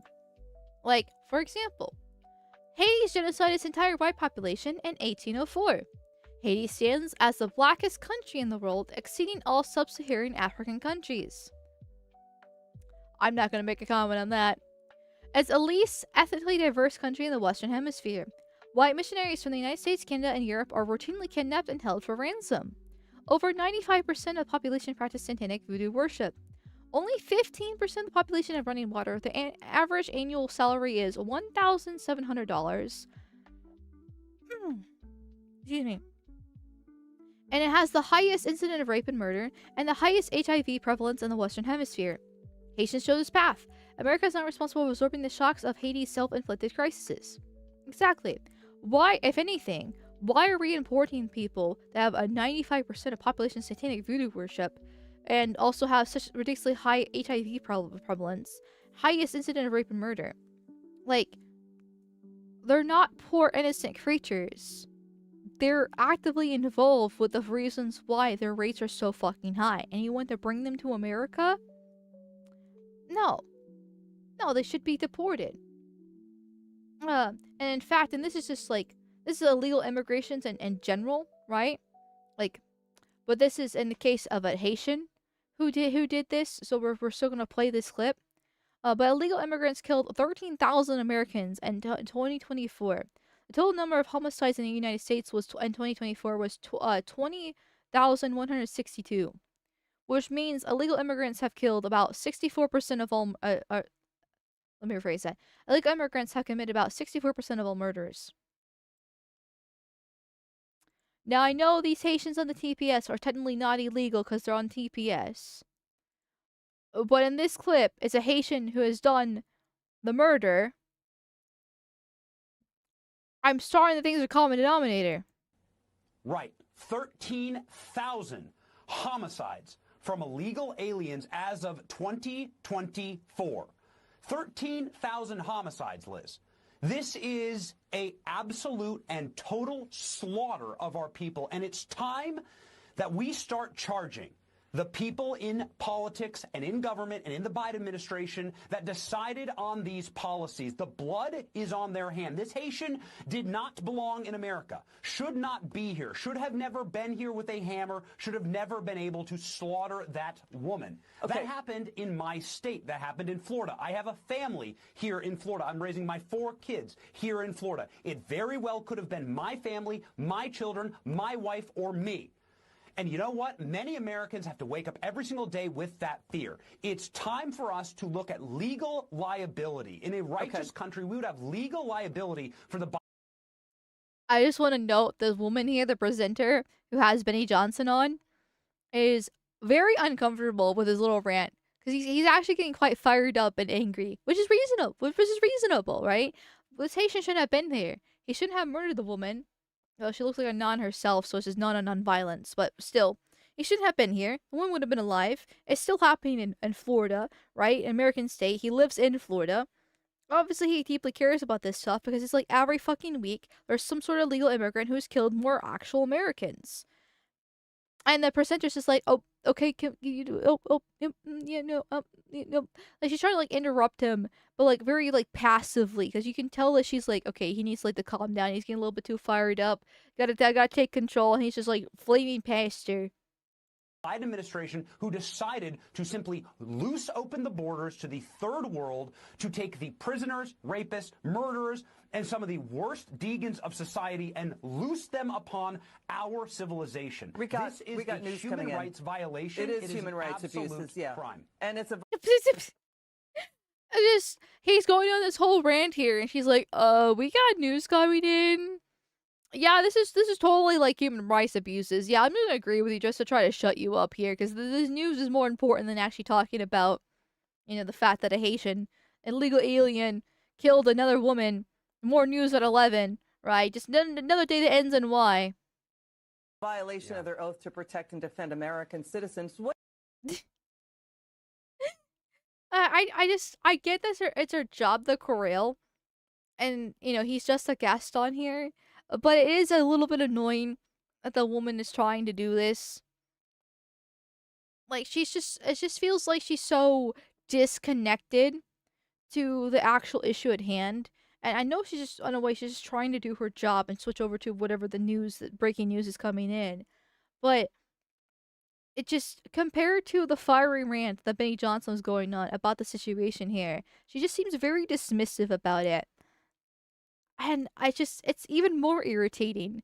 And actually, you can even tell Benny Johnson's face right here. He's clearly annoyed. Like, yep, I get it. I gotta shut me up here. The Floyd fears a white man speaking his mind. Actually, basically true. Like, the woman don't care about this whatsoever. I should say, okay, I shouldn't say that completely, right? But, like, the people in the ivory towers, like herself, don't actually care because she's safe. She's a Fox News presenter. She probably makes decent amount of money. She's clearly a hag beyond her time. She probably lives in a little fenced-off area in suburbia where I don't have to actually worry about these people. I know Benny Johnson's also pretty wealthy himself, technically, too. And he probably has a nice house. But there is definitely a disconnect happening here where, because, the woman just can't comprehend the evils of the world because they just see them as little pets. Like, oh, somebody got murdered over here. Who cares? Just another day that ends in Y. She's just I don't know. It's just, and maybe she does care. Maybe I'm being a little bit too mean. But just the dismissing of it all is just really irritating, especially compared to Benny Johnson when he's making very strong and accurate points about this. Hmm. Yeah, dereliction of duty. So anyway, yeah, who cares if these judges are like allowing these people in? Who cares if they're stopping the deportations? Who cares if they're giving temporary protective services to these Haitians as well? Who cares about any of this stuff? Um, blah blah blah blah blah. We're just gonna move on. Just gonna move on here. Hmm. And just in case want more statistics to piss you off because you don't have enough, right? This is the temporary protected status that current groups have, with Somalia being 35 years. They have been in America as temporary protected statuses, TPS, longer than I've been alive. Actually, most of these groups have been in America under the TPS system longer than I've been alive. Anyway, I don't want to think about that, but I'm going to anyway because it's the topic of the stream. Sudan, 28 years. Honduras, 26 years. Nicaragua, 26 years. El Salvador, 24 years. Haiti, 16 years. South Sudan, 15 years. Syria, 14 years. Nepal, 11 years. Yemen, 11 years. I don't really think the TPS is actually temporary. I'm starting to think that. I'm starting to think these asylum seekers are not actually seeking asylum. I think they're seeking permanent residence. I just... Seriously. I just round them up. Round them up. It's been long enough in stream. I can probably start fed posting now, right? Like, I don't care. Like, we don't even have to get the color swatch out. I mean, though the color swatch would be useful too. Just every single one of them should just be deported. Like, if they're on the temporary protected status system here, then we probably actually know their names.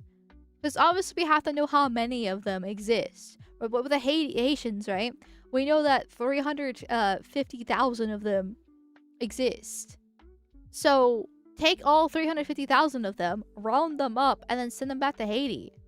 Maybe, but maybe actually a benefit for Haiti because they would take their time from America and maybe learn and try to rebuild Haiti with the American system. Do you think that would work, chat? Liberia tells me probably no, but you never know till you try. Try again. Real communism has never been tried, so therefore, reinstalling American liberalism within 67 IQ countries hasn't been tried either, I guess. But seriously, just round them all up. We have the name. We have the list here. Just send them all back. I don't get why it's so hard. I mean, I do, right? It's the legal system in play. They come here illegally, or in this case, through the asylum system, and then they're now permanently stuck here because how to get rid of them is all this bureaucracy and red tape to do so. Even though for the case of the illegals, they came here illegally, so who fucking cares? They didn't go by the bureaucracy and red tape then. They just walked over the border. Just have them walk over the border with a gun to their back instead. Anyways. But like, I get why, but a normal functioning country would just ignore that. Speaking of El Salvador, right? Bukele style, just ignore the judges, ignore the court systems, send them back. They've been here long enough to develop an employable and useful skill, like scamming the welfare system. Excuse me. Let them apply that to their own countries or not? Exactly. It would not work. They're too stupid. Yes, I know. I know they're too stupid to do so. But right? But if I'm trying to make like a more of a like liberal-esque argument, where like, oh, you know, maybe a net benefit to Haiti, right? Trying to spin it as a positive instead of a negative, because people respond better to positivity, anyways, right? You know, this sort of kind of an argument that you could possibly make there out of, you know, glue and duct tape. It will fail immediately once they arrive, but hey, as long as they're gone, that's all that matters to me.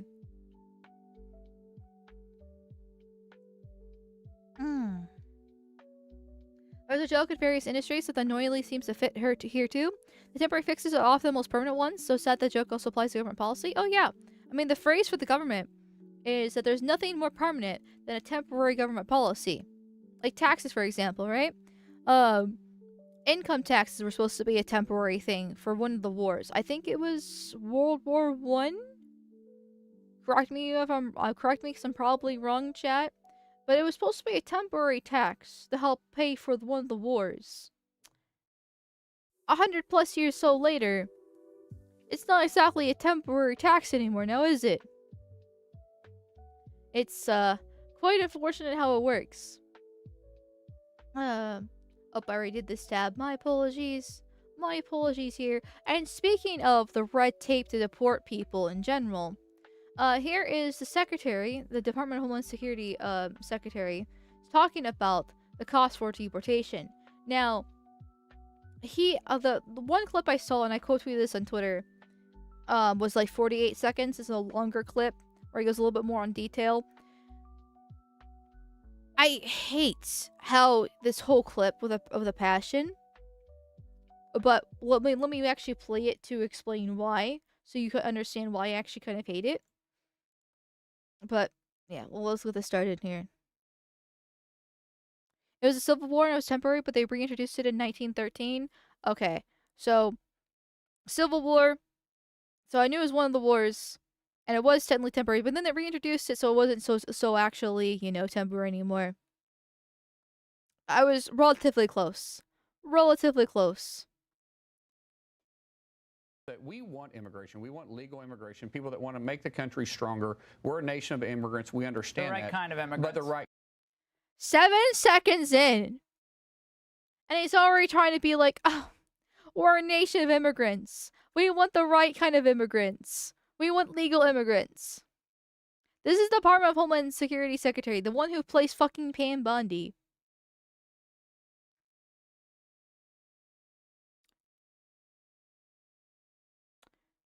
Yeah.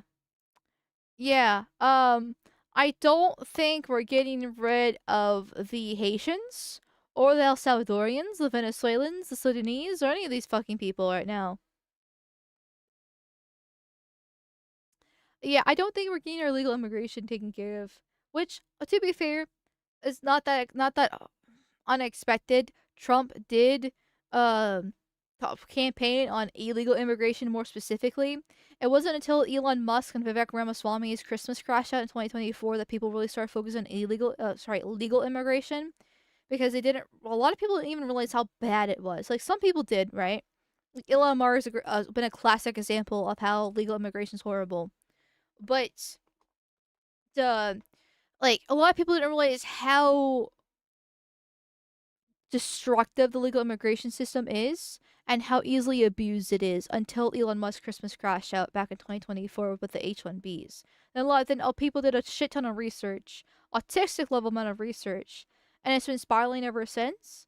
And people realize, okay, yeah, we don't want legal immigrants either, because the ones that we're bringing in legally are from these liberal shitholes. If they do become, you know, actual citizens, then they just advocate for their own foreign interests from their own people. Like Salazar's a great example. Ilhan Omar, Zoran Mamdani, and there's more. I know that. We don't want them here. But no, they still have like, oh, legal immigration's great. We just want the right kind of immigrants here. Kind of immigrants, that's right. We want mass deportations, Mr. Secretary. That's what the American people voted for. We want to deport all those individuals that came in illegally. Here's the catcher. How much does it cost to deport an illegal alien? $18,225 on average to go through the prosecution to deport individuals. Now, you think about it. Underneath the Biden administration, 20 million individuals came here illegally.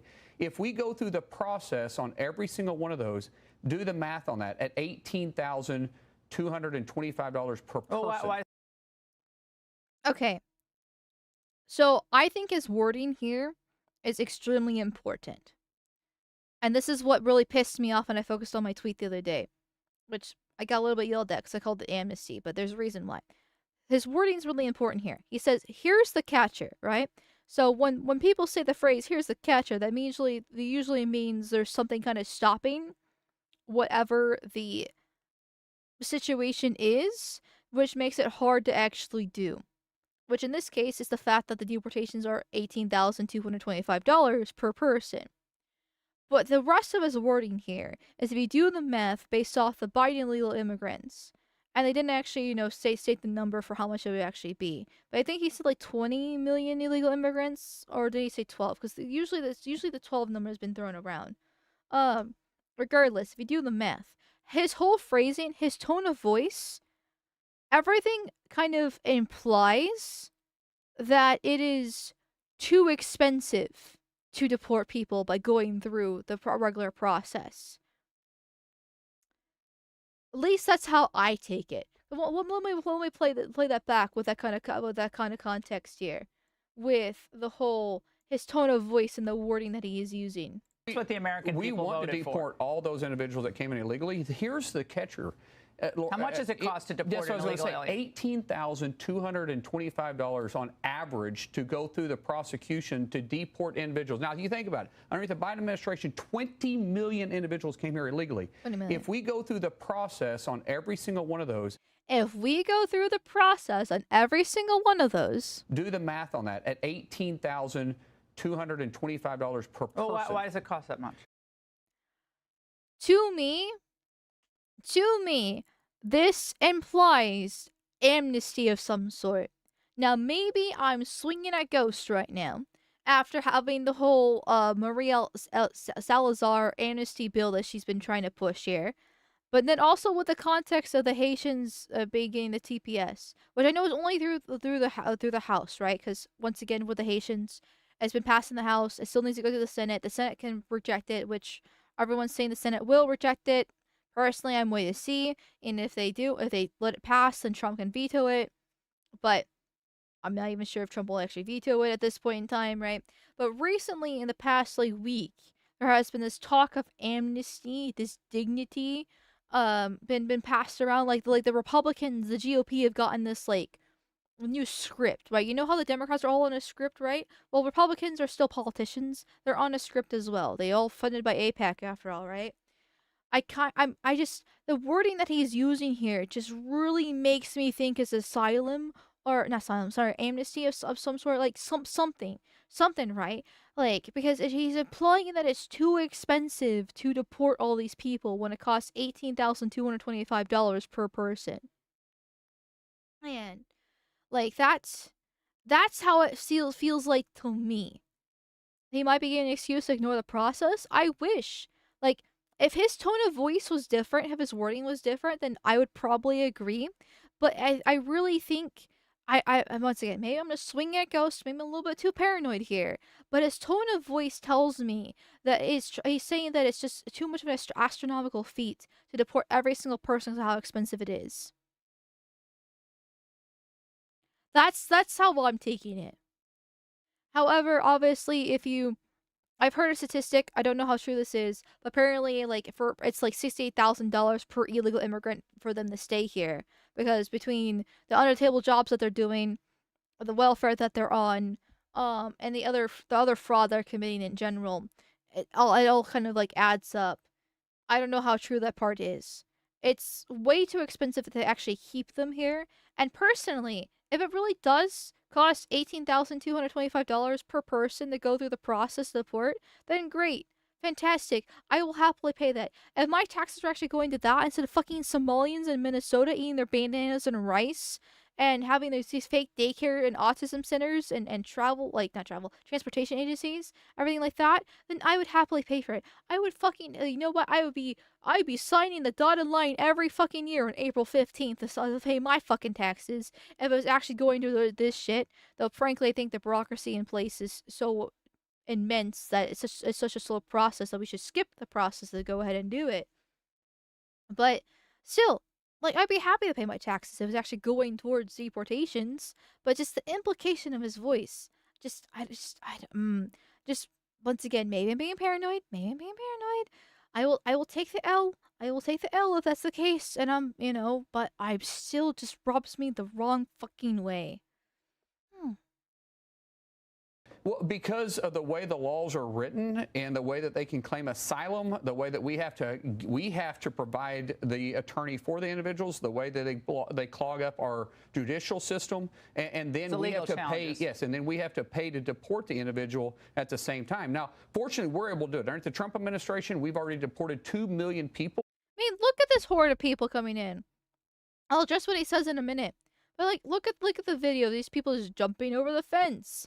Notice how they're all some sort of shade of brown here. And then just walking in around this. I mean, these are not obviously all Mexicans. One thing that gets not addressed enough when it comes to illegal immigration is the ethnicity of the illegals. A lot of people just think Mexicans, and yes, obviously a lot of them are Mexicans. Is really right where the border is too. But there are different groups of people from all over the world going through the Mexican border because of how weak it was. I know Trump's got net negative immigration. He's secured the border. This video isn't from 2023, right under the Biden administration. But, like, for example, the Chinese, a lot of Chinese actually snuck in through the Mexican border underneath Biden because of how easy it was. With how dark these people are, we're probably thinking, different flavors of African. Maybe get some, like, Cubans in there. Right, different other groups from South America too. It's not just Mexicans that are being in here, which is why I just say get the color swatch out. Seriously, it would be much easier just to get the color swatch out to deport people than it would be trying to go through the whole bureaucratic nonsense here, as you can clearly tell who's actually American and who's not. And even if you're like concerned about the Black Americans, so right, the ones that are left over from slavery because we didn't finish the Liberian project like we should have, like, you can still tell the difference between a Black American and, like, a Nigerian. It's the way they speak, the way they look, the way they act, too. Like, that there is a bit of a difference there. Just, once again, get the color swatch out, round them up, throw them over. That simple. In the first year of the Trump administration. No, 2 million have self-deported. You've deported about 700,000, correct? Well, we have deported 700, but they deported on our deportation. So we deported them because we gave them a check, paid for the ticket, and then we sent them on. So it wasn't self-deportation. We were initiating the drive. So we claim that we deported them as well. We just didn't have to go through the process of it. Which, frankly, I'm not exactly a fan of paying for the airplane tickets to deport them. I think the ocean's a great place for them to go swimming. I'm just saying, I love the ocean. I like to swim. The ocean is there. However, I do understand it's a necessary evil. To go ahead and do it. And hey, I mean, deporting, what was it? Like 2 million? What they said, plus like the 700 that they gave, like the plane tickets that was included within it. That is a good thing. That is a good thing. I'm happy that has occurred. But it's a drop in the fucking bucket. Drop in the bucket compared to how many there are actually here. Because I'm going to say between 75 to 100 million here are illegal. Not including the ones that are also scammed through the visa system, which I almost also count that as illegal too, since you're defrauding the immigration system with the visa program. That occurs there. But that's just a drop in the bucket. That's something. It's something. It's better than nothing. I can't complain. Can't complain. But my other problem with deportations too is like, and paying them is like, okay, so we pay them to leave, but they can just come back. I know the wall, I know that the border is pretty secure at the moment underneath Trump, but let's say, Democrats get into power in 2028, which I hope doesn't happen, and they open the border once again. So I have a bunch of new people that weren't able to get through, and then the old ones can just come back. So then my tax dollars were wasted on them coming back. And not to mention, even though the border is pretty secure at the moment, people can still get through because it's no system's 100% flawless, right? There's going to be some cracks. I know there was a video last year of a girl who got deported, and she recorded herself and posted on TikTok how she was able just to get back into the country again. She just got her fake papers and went over the border, and then she was back once again. Like there are still loopholes in the system. So not only we're paying for them to leave, but then they take the money to leave, they go back, and then they come back to America basically still with that money. And they get deported again, well then we pay them again. It's just like an infinite money glitch system, basically. It doesn't really, logically, just doesn't seem like the best. I get we have to use every means possible to get rid of these people, but it's not my favorite method. I prefer the trebuchets. But that's me.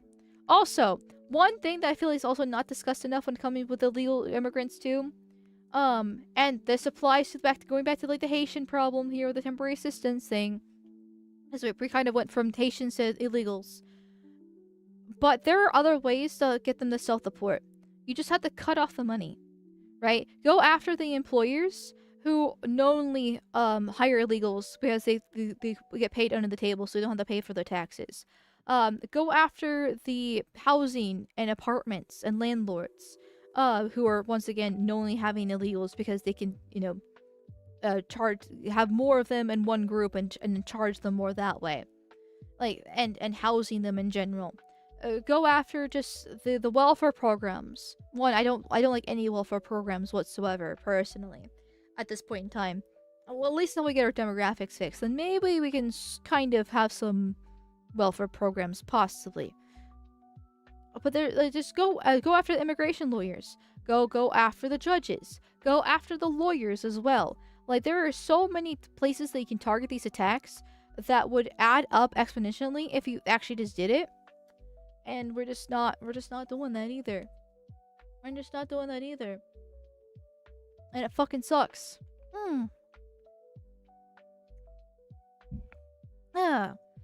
They might win in 2028 if Republicans don't recover from this Iran war to Israel thanks to Zionist fatigue. I still have hope for 2028. Not really for the midterms. Well, sort of. Okay. For the midterms, I think that Republicans still have a chance if the Iran war could end before August. Because keep in mind, the average voter has the memory of a goldfish.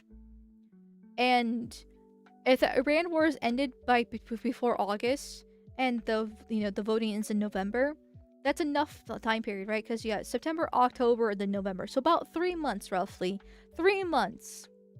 Where anything else could possibly happen. As long as Trump doesn't really fuck up much more in that 3-month time period, the voters would have already pretty much forgotten the Iran war because it's been ended. It's old news. It is what it is. It should be a success. Though what quantifies it as success is a different story, but still. But they're not really going to care as much because then that's enough time. Once it hits September, though, I think that's going to be a little bit too late. And then that's when the Democrats are probably going to win. If it still lasts until September. Which, I feel like a week after the Iran war started, there were reports that it was going to last till September. Which is highly unfortunate. Because as much as I'm really mad at the Republicans, right?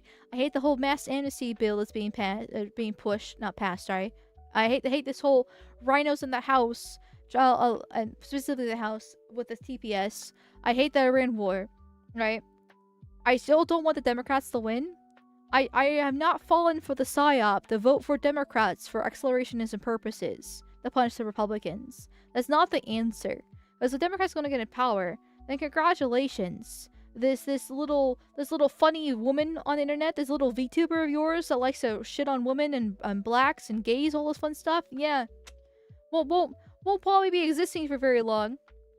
It's the only reason why censorship has been been lightened up over the past couple of years is because Trump won in 2024 and Elon Musk bought Twitter in 2023. As soon as Democrats get in power again, censorship's going to be back on the table, boys, and it's going to be far worse than it was even in 2020 into 2022 with COVID and Black Lives Matter, because the Democrats know how to utilize power. They know how to wield it properly, and that means crushing your enemies completely. They're going to go after Trump, they're going to go after the different Republicans, they're going to go fucking insane with a power grab. And at least in the midterms, they're not going to be able to do too much because obviously Trump is still president. But that's if they, that leads to the 2028 situation, where things are going to really be messy. Because if Democrats win in the midterms, then right now, part of the reason why a lot of people, including me, are so frustrated with Trump and the admin in general is because they have the full house. They have this house, they have the Senate, they have the presidency, they have everything basically but the judges. Because there's too many women in the Supreme Court. But obviously the lower end judges as well, the lower tiers of the judiciary do exist that cause problems.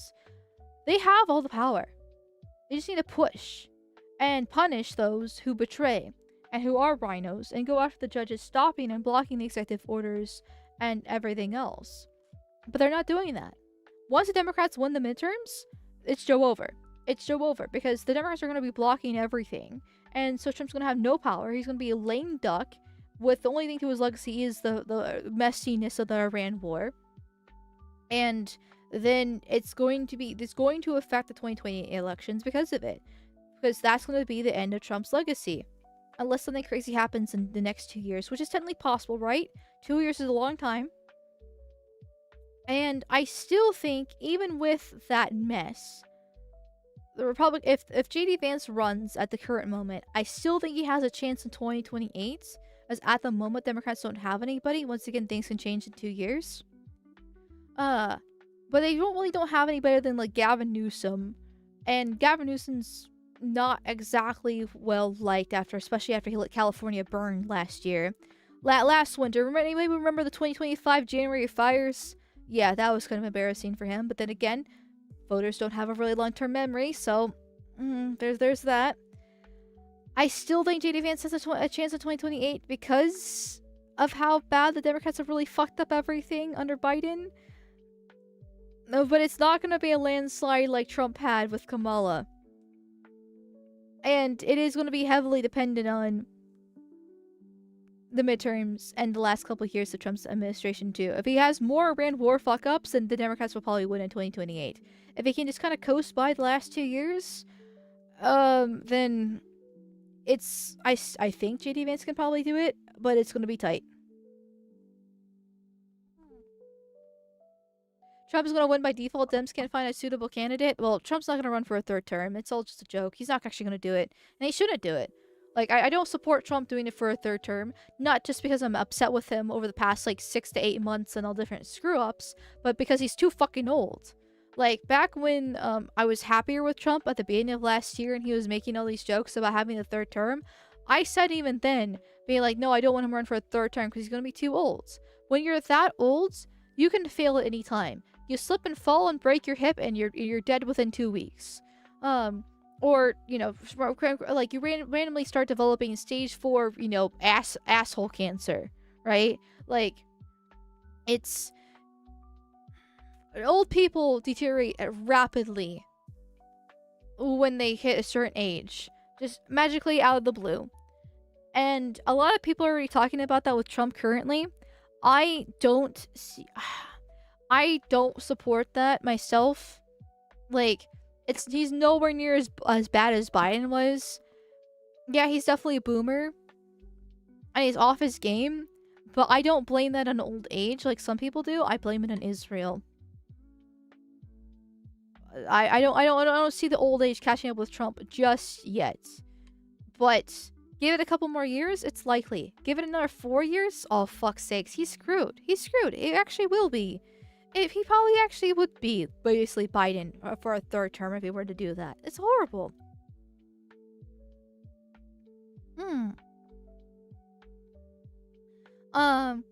I don't support Trump third term at all either. He's compromised and old. Exactly. Exactly. I thought you liked them all. Listen. I might be a grave robber, but 70 is a little bit too old, okay? I like 60s max. Okay, has to still be younger than my dad. My dad's a literal boomer, okay? Has to still be younger than my dad. That's that's the stopping point.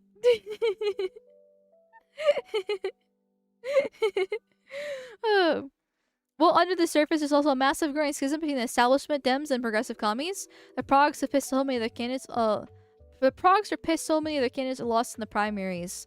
Well, it's yes and no. It's here's the differences between the Democrats and the Republicans. Here we go. Buckle in, boys. Amalgamyte's on going on our TED Talk here.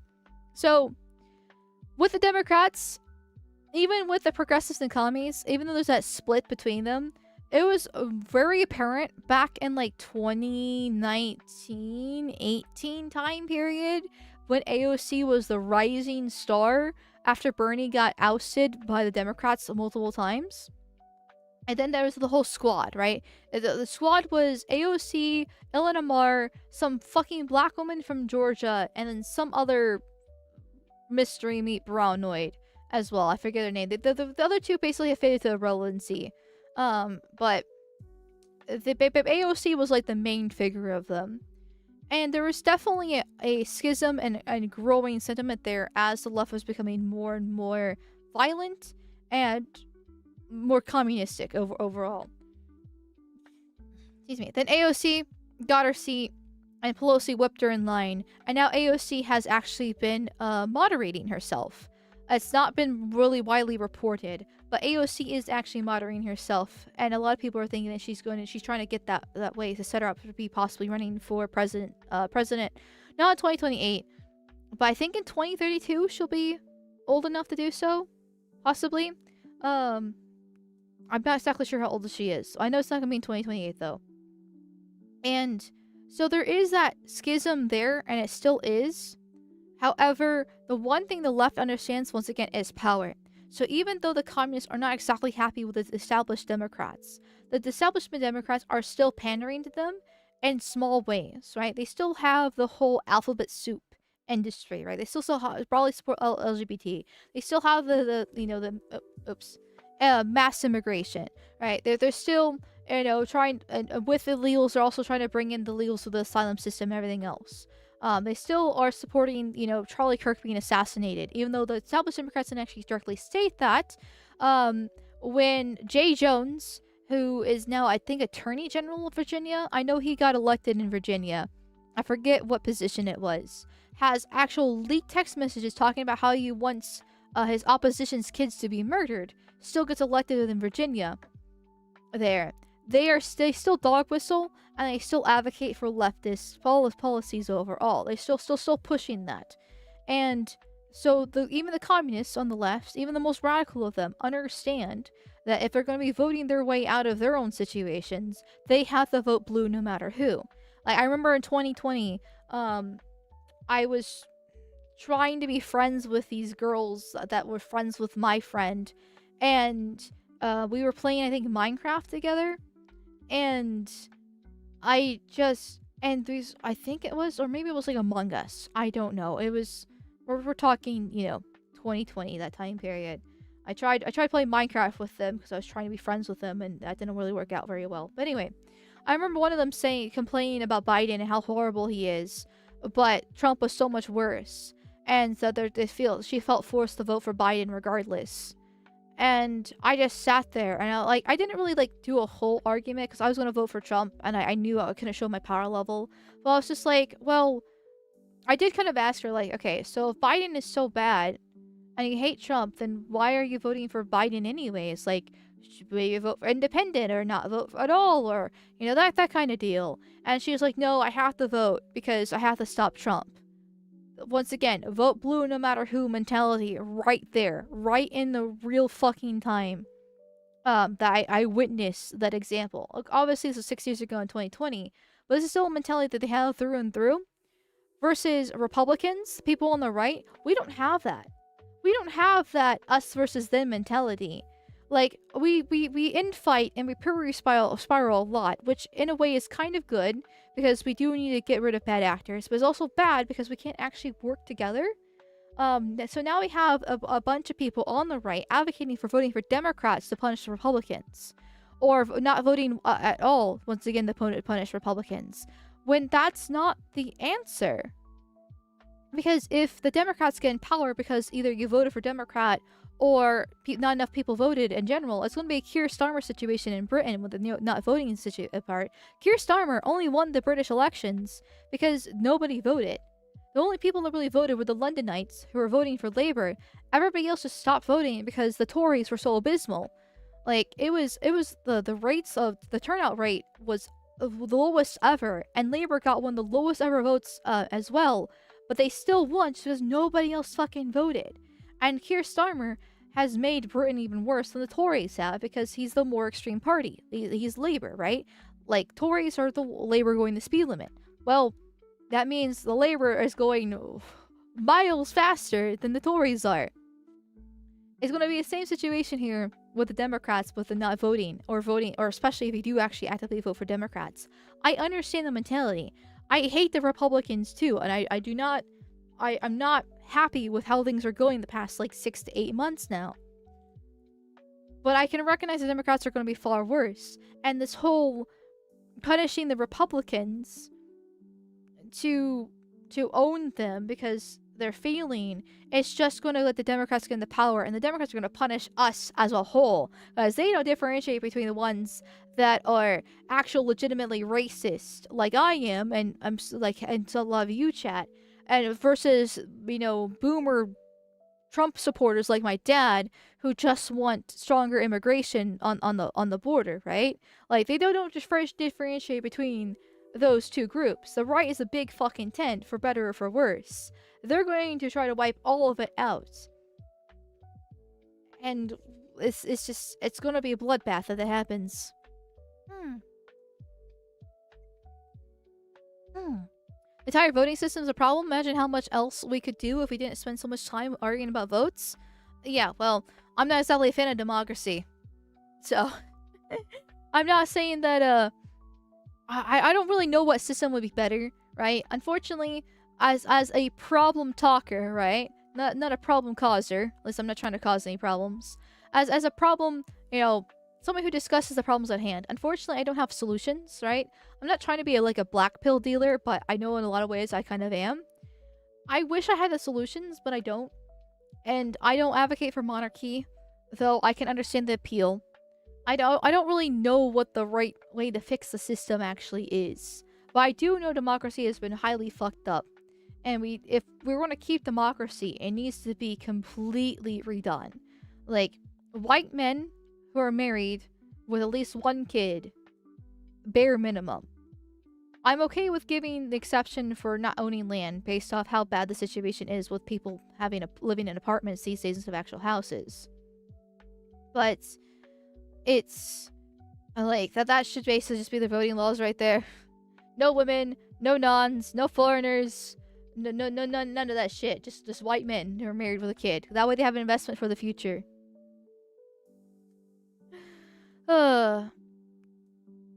Labor's more right-wing than most Tories. It depends on the Labor candidate. And I do know Keir Starmer's only doing some things with pressure from the Greens, for example, as well as reform. That's the thing about like it's more prominent in British politics, not as much in American. But the parties always not cannibalize. Well, I guess cannibalize is not exactly the bad word here. The parties always cannibalize the rival parties' policies before they can actually get power, because they're scared. So they start kind of implementing small versions of them to say that we're actually addressing the problem at hand. And then they only half-ass it because they're not actually trying to fix the problem. They just want to appear to be doing so the party that's rising against them is weakened.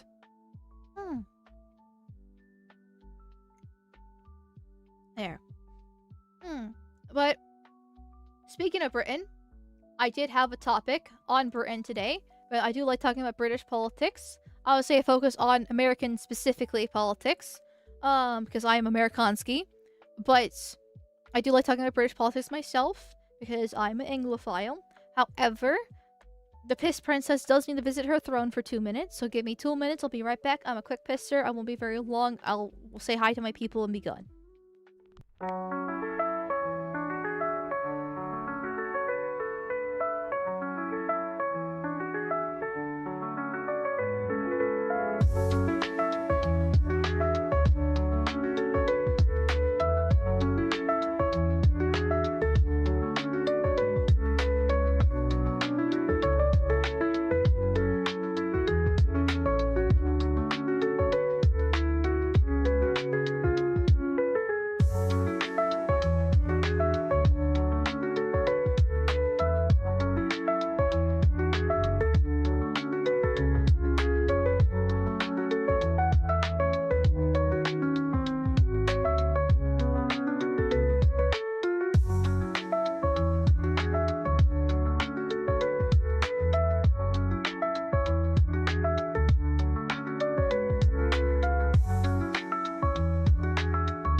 Ayo chat, I am back.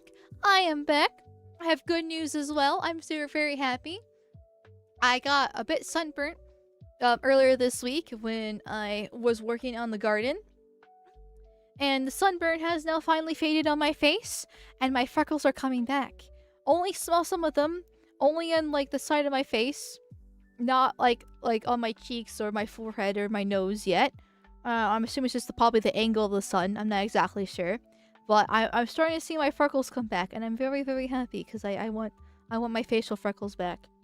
They cover my arms and my legs, but the face always fades, so I don't go outside.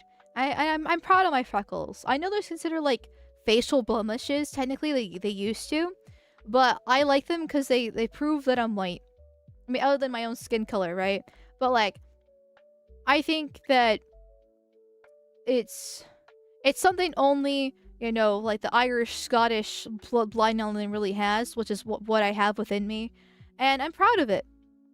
I'm proud of that aspect of my heritage there. You know, I'm basically a ginger in every shape and form. And I'm happy about that.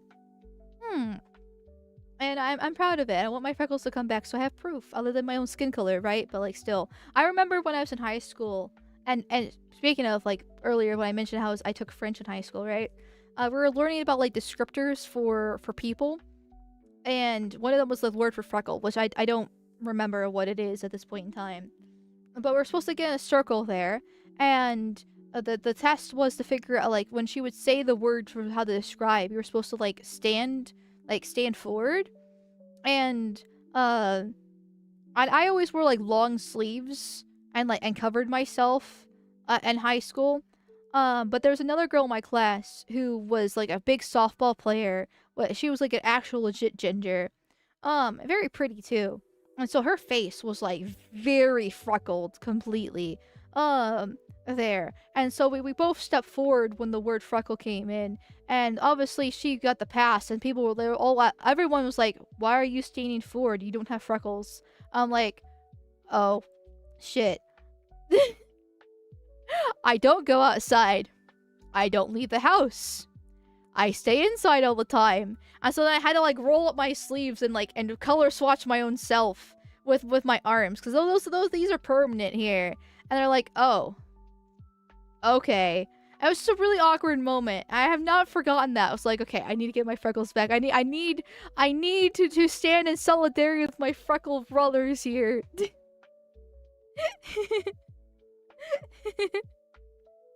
Yeah, so I need to get them back now. Never forget that. Never forget that tragedy. Fun fact: the ginger hair trait came from Viking invasion. Scottish and Irish people are naturally brunettes. Oh, I did not know that. Then why don't the Nords have ginger hair then? That doesn't logically make sense to me, but not like it's my history, so I might not know that kind of stuff. I used to have facial freckles, but they faded. They still on my arms. So see, that's what I have, which is why if I go outside, I know I can get them. Like there was a few when I did have my little college stint when I went for a semester. I walked around outside a lot more because to get to the different classes, it was a more like open-esque campus, and my freckles were definitely prominent then. I have a picture of myself because I was like, oh, I actually look pretty today. And I took a picture of myself, and you can very clearly see the freckles there. And I'm like, yes. Yes, it's still one of my probably my best selfies I've ever taken in my entire life. Which is saying something, because one, I don't normally take selfies. And two, when I do, I don't... Yeah, it's not great. Not great. Mid strikes again, right?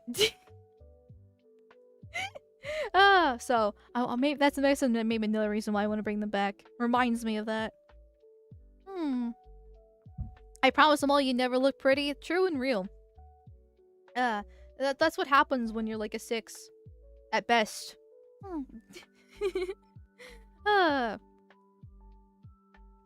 Okay. But anyway, enough about freckles and stuff like that. But still within the kind of same line of British politics. This video went viral yesterday. And it is just... something else. Something else here. What are you smashing the wall down for?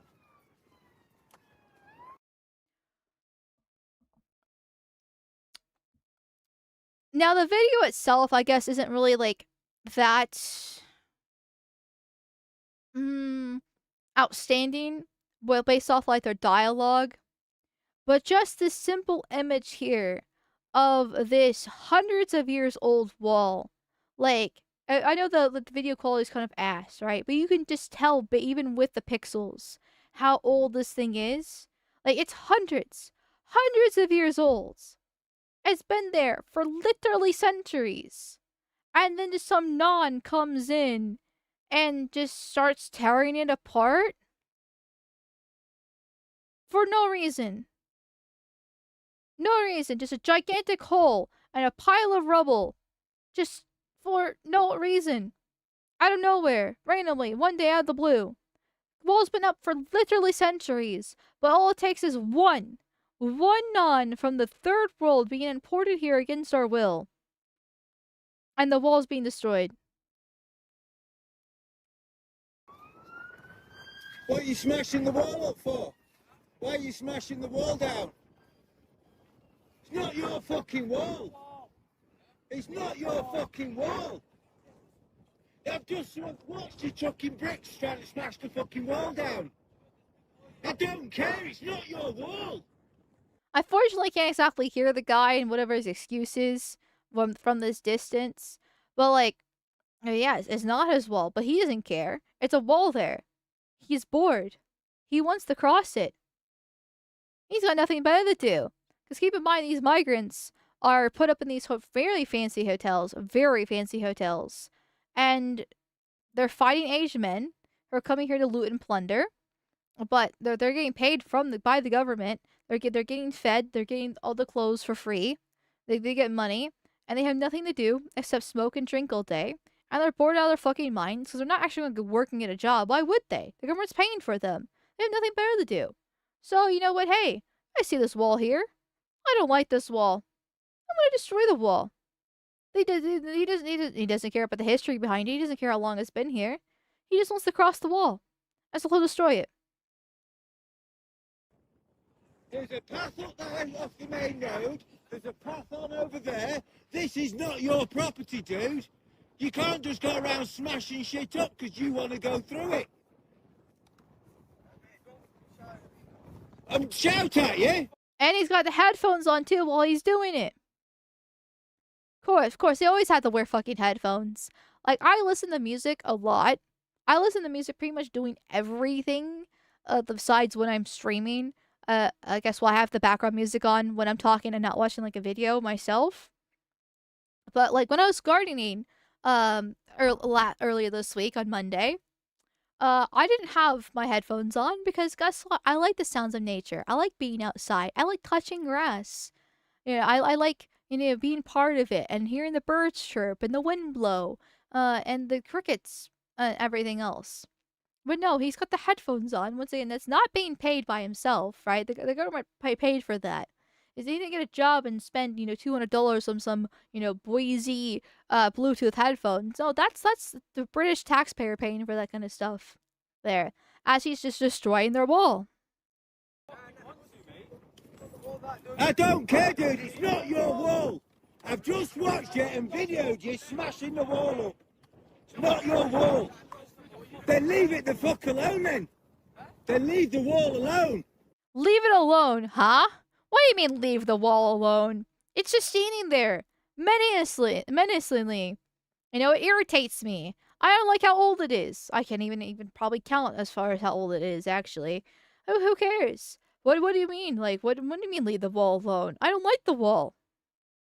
It's a dry stone wall. It's been up for hundreds of years. Dry stone wall, hundreds of years. Cost thousands of pounds per metre to put it right. And you think you can come around here and smash a fucking hole in it because you want to get through? Walk down there, there's a fucking gap in the wall down there. Walk through that one. Walk down that wall and you'll find one that's already fucking opened up down there. There's no need for you to be smashing the fucking property up. What are you recording me for? His whole excuse for smashing the wall and destroying it is that he wanted to get over it. He caused that much damage to it because he wanted to get over it. When, one, the guy mentions there's a gap there, and two, at least to me, this looks like a climbable wall. Like, I mean, you probably would still damage it if you climb over it because how old it is. Like, you probably would, like, knock one of these bricks over. Because, I mean, look how easily he's been able to destroy it. So I wouldn't actually advocate for climbing over the wall, really. But I'd rather him climb over the wall than just smash a hole in it and create this whole pile of rubble for no reason other than just to get over it. And for no reason at all. There's no actual legitimate excuse you can use to destroy this wall. Unless you're the owner of the property, which is what the guy is talking about in this recording. There's no reason why you should destroy the wall. And frankly, I would, if somebody owned this property and destroyed the walls, I would shame them too. What do you mean you're getting rid of literally centuries worth of history just because you feel like it? Like, I know it's your property and your wall technically, but still, like, just shame on you for destroying parts of your ancestors. It stayed up for how many hundreds of years? How many hundreds of years? And now you're getting rid of it? Yeah. But no, this guy's just like, well, I just want to get over it. Well, there's apparently already a gap further down the line. He just was too impatient to go through it. It's too blind to see. Whatever excuse he's trying to use here. Through. Walk down there. There's a fucking gap in the wall down there. Walk through that one. What gap? Walk down that wall and you'll find one that's already fucking opened up down there. There's no need for you to be smashing the fucking property up. What are you recording me for, though? To put you on Facebook. Why are you putting me on Facebook? Why are you recording me, though? Why are you putting me on Facebook? He literally cannot comprehend what the problem is. He can't comprehend what the problem is with smashing the wall. He's like, well, I just want to get over it. He can't think 15 seconds ahead. He only has one thought in his mind, and that is, I want to get over this wall. He can't think of other methods to get through it. Right? Not looking for a gap, not climbing it. No, his first instinct is to destroy. That's what they always do. Like, they do it with their own artifacts. They do it with their own people. They do it with their own animals, right? They just, their whole instinct is just to destroy. If there's something in the path, you get rid of it. They can't think of comprehensive, complex methods to possibly fix the problem without causing massive amount of damage. No, they must destroy. They have to. It's literally in their blood. And he can't comprehend why he's being recorded and put on Facebook because, once again, in his mind, he's doing nothing wrong. There's a wall in the way of where he wants to go. The wall must be destroyed. What are you recording me for? I'm just doing what I thought was best. It's just destroying the fucking centuries-old wall. Why you want to put me on Facebook? You know? He at least can understand that being put on Facebook means he's going to be, like, possibly mocked, which is it the something, Jews? I guess. Is it the Jews? But, like... I'm assuming it's always the Jews. They just literally cannot comprehend whatsoever what the problem is. Because there's no second order effects here. There's only one thing on his mind, and that's get over the wall.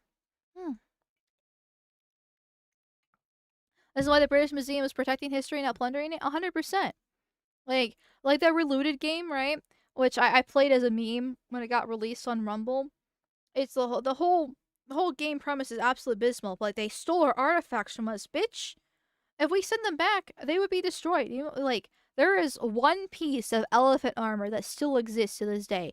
And that's the only reason why we know they had elephants wearing armor, is because the one piece of elephant armor that still exists to this day. All the other ones have been destroyed. There are so many ancient artifacts that have been destroyed throughout history by Africans and by the Middle Easterners, because they have no respect for history. Like, it's respecting history and their culture is a Western concept, and then Japan, because Japanese are honorary Aryans. I'm not even really joking at this point when I say honorary Aryans with them. Like, seriously, like they are a 1 in a million compared to, like, the rest of the world when it comes to this kind of stuff, because it's very much like a Western concept. Learning from the past, appreciating what the past held, and trying to learn more about it just for the sake of curiosity. Just look at how quickly ISIS destroyed pre-Islamic artifacts. Yes, exactly. Like, it's so sad. It's so fucking sad. And even if they don't get destroyed with the artifacts, they usually get sold off immediately to the highest builder, because once again, they still have no respect for their own history. They just only care about money or what they have in the current present. That's it. To be fair, the Chinese are also pretty good about it. Okay, yeah, the Chinese are pretty good about that too. I will give credit where credit is due in that case, but it's only like them. I think it's because of the hemisphere. Like, I firmly believe in the winter weather theory, the cold weather theory specifically, where cold weather helps develop long-term planning, because you have to learn how to work together to survive and be able to think multiple steps ahead. That way you don't fucking freeze and starve in wintertime. I know China and Japan have warmer climates, especially more down south, technically, too. But at least the northern versions of themselves, do have that. Japan does have snow. China has snow, too, right? Like, it's like that. But once you get past a certain part of the hemisphere, it just, everything starts to slow down. A lot of them are more lazy. Like, Italians and Spaniards have the whole, like, lazy trope after all. Kind of for a reason. Like, obviously they're better than, the Africans or the Middle Easterners. But there's a difference when they get to, like, Southern Europe, too, with how they hold themselves. To like, a certain degree. I don't know. Obviously the Romans and the Greeks were able to figure something out, too.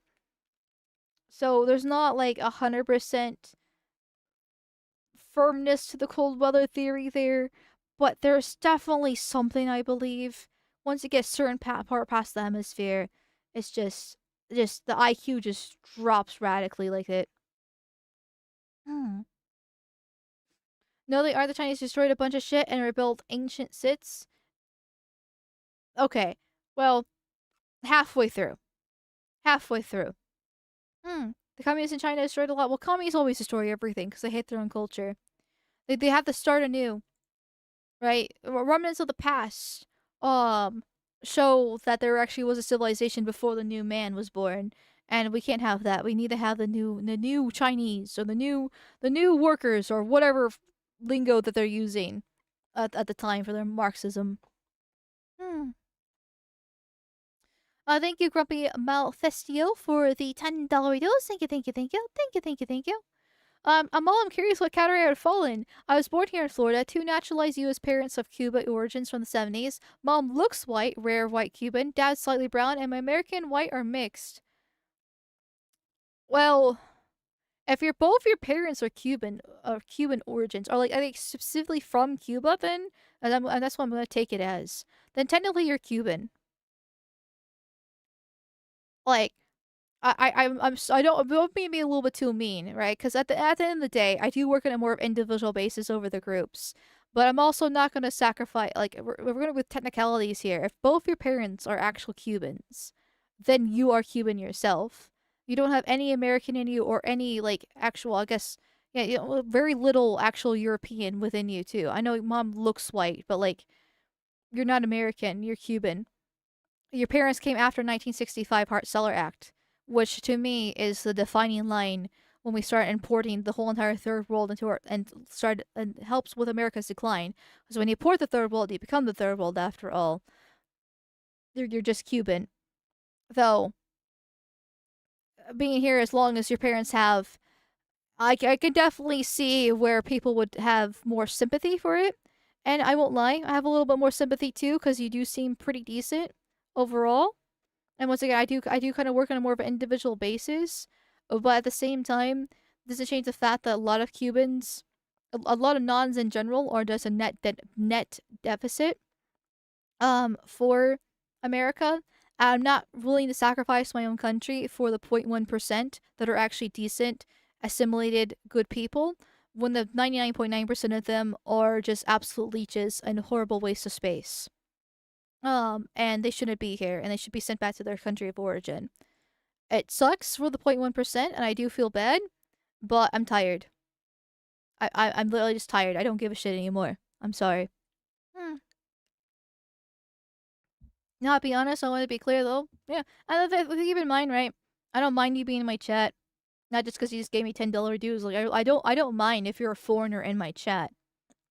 I do mind if you're a foreigner in my chat trying to subvert and be like, oh, America's a nation of immigrants. Oh, you're racist. Oh, blah blah blah blah blah. Whatever the case is, or oh, my culture's superior than yours. I do mind it when a foreigner does that, right? But like, if you are in this case Cuban or Mexican, because I know there's a couple Mexicans as well, or Japanese, Chinese, whatever the case is, as long as you're respectful, and even if you disagree with me on certain stuff too, because I do know obviously not you don't have to agree with me on everything, right? Like, come on here, let's be a little bit reasonable. You're not gonna agree with me on everything, and a lot of times I am wrong. Like as long as you're not an asshole, that's really all I ask. In my chat, it's just don't be an asshole. Like in that case, even if I disagree with you or you disagree with me, that's about it, because chat is just chat at the end of the day. I am entertainment, and while I'm very strident about my beliefs, it's, there's not much I can really do. I'm not going to deport you myself. The racist community is very inclusive. Actually, yeah, right? But there's a reason why every far-right Discord server is full of Nazi femboys and browns. There. The 0.1% would naturally become elite of their native country. I mean, yeah, like, personally, I like, if I had my way, yes, his parents would be sent back to Cuba. And then, at least his parents, because they are Cubans naturally. Like that's how I would be, because any non-white that has come in since 1965, right after the Hart-Celler Act, anyone from the third world is not European or Japanese at that point. I just want them gone. I know it's not possible. I know it's not feasible at the moment, but that's basically my stance on policy, because the 1965 Hart-Celler Act is where you can the very defining line when the immigration system got completely fucked over, and we have declined heavily since. You can literally pinpoint it to that, and basically also the rest of the 60s in general, right? Like women's rights, getting credit cards, workforce, all the fun stuff. Yeah, we should also go back on that too. I don't like that either. I don't really like anything about the 60s. 60s are a horrible time period. Absolute destruction of America.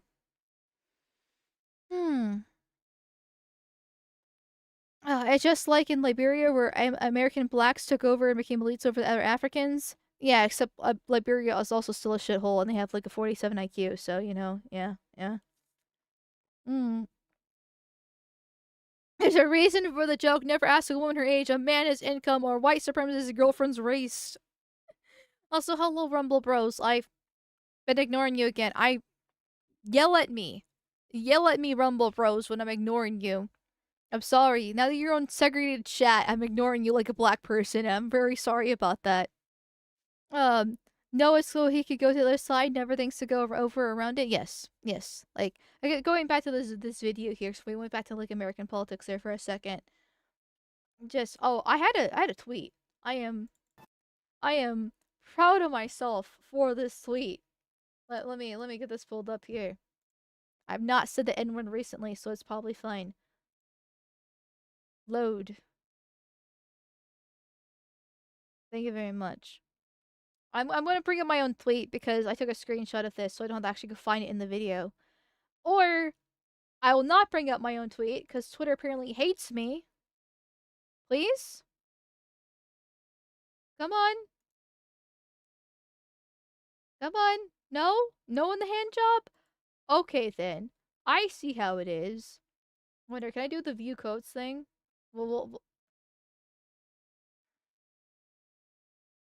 Or Twitter's just gonna break. That's cool. Okay, fine. I will try to find the screenshot for this. I did it immediately. Wow, I'm a fucking wizard.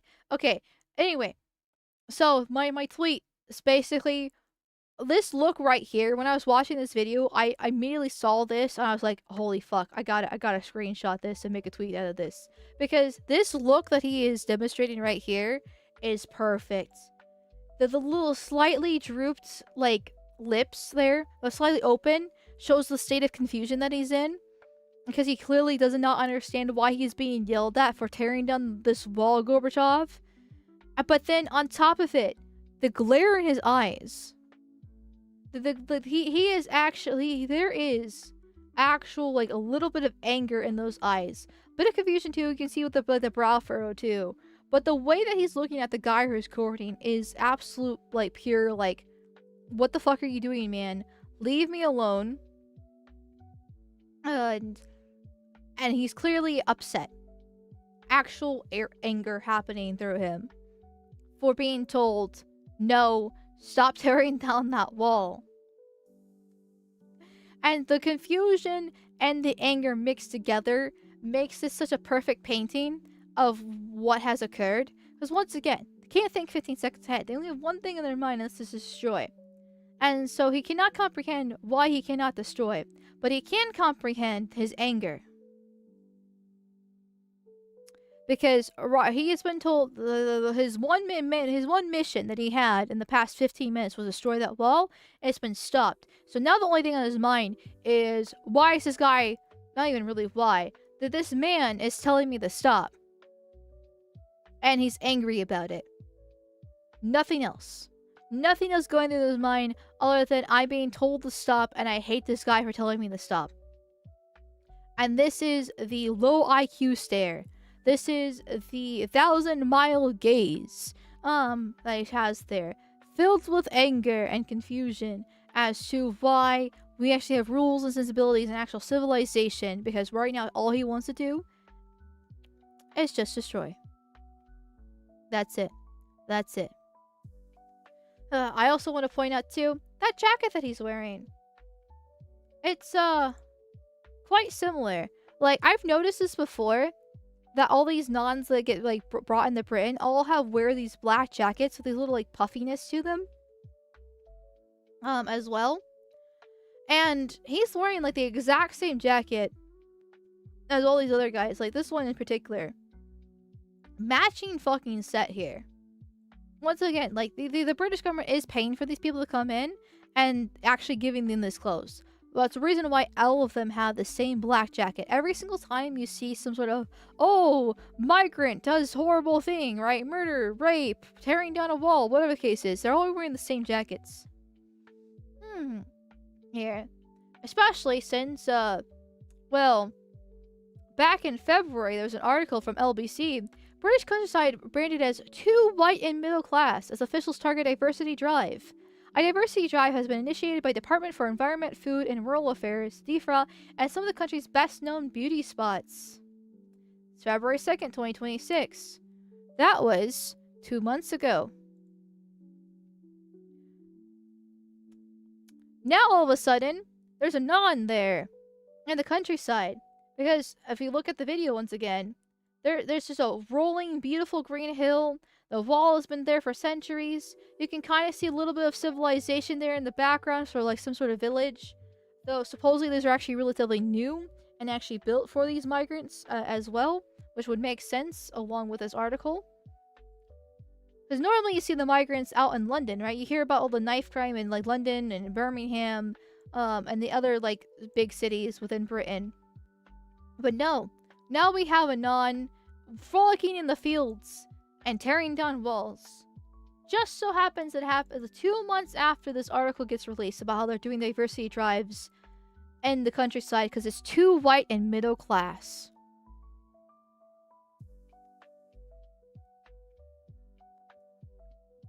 The purpose of the system is what it does. They're actively trying to destroy the British people, the English people, the Scots, the Irish. They're actively trying to ruin them and their culture and everything about the UK in general by trying to import this third world. The cities are overrun. Everybody knows the cities have problems, so they're now going to import them and put them in other places like the countryside. And literally says best known beauty spots. Within a year, these beauty spots will be ugly spots instead, because all they do is destroy. They throw the trash around. I think it was Birmingham, if I remember correctly, that had the whole garbage protest that they had, where the garbage men were just not picking up the trash whatsoever. And there's just trash bags covering the streets. Because nobody took care of the trash. But they're also all Muslims as well. They didn't even bother. They're throwing it into the river too. Well, that's just once again in the city. Imagine these people in the countryside. It's going to be like India with how bad it's going to get. And they're already destroying the wall.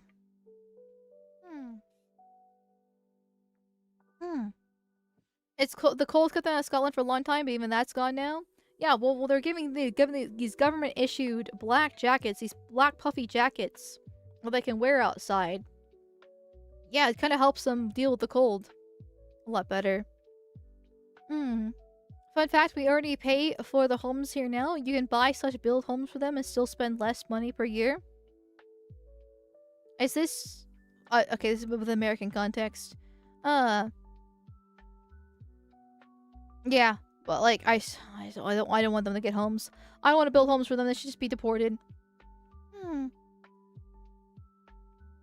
For real, it's like medieval warfare in London streets. Oh yeah, like they're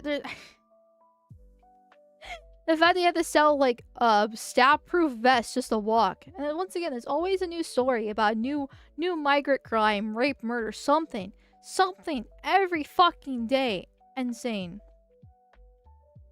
And now it's being now brought to the British countryside like people like you. For you. Thank you. Now, the only good thing, to help wind down the stream and end it on a good note, a white pill, a nice white pill for the end of stream, is that Restore Britain was a political party officially founded 2 months ago. It was founded back in February this year. I know Rupert Lowe started as a political movement group back in summer last year, but officially being recognized as a party was back in February of this year. So it's only been 2 months actually as well. And already in the polls, they are polling at 9%. A serious political party that wants to deport millions of illegals and foreign freeloaders is polling at 9% nationally, and there's not a single word from the mainstream media. How convenient. please share this post to let British people know about Restore Britain. Which I do think Restore Britain does have a chance in 2029, because that's when their general elections will be held in 2029 for them. I do think Restore Britain has a chance. If they've only been official political party for 2 months and they're already polling at 9%, if we give them another 3 years, they can do this. The key is that they don't implode like Homeland, because at the beginning of last year in 2025, I was a big supporter of Homeland because it was supposed to be what Restore Britain is being right now. But then they brought in a bunch of gays and kind of cannibalized themselves. And they didn't really have good marketing. Probably helps. I know in the case of Restore Britain, it's headed by Rupert Lowe. And Rupert Lowe does have the name recognition to help make that actually become a reality. Where versus Homeland didn't have that. Which is honestly probably a good thing, seeing that Homeland did implode on themselves. And in the case of Reform, like, that's by Nigel Farage, who is a huge egomaniac, who only cares about his own popularity, and they've absorbed all the Tories, and they're once a week or every couple of weeks, there's always a new announcement that they got a new Tory, and they're always brown.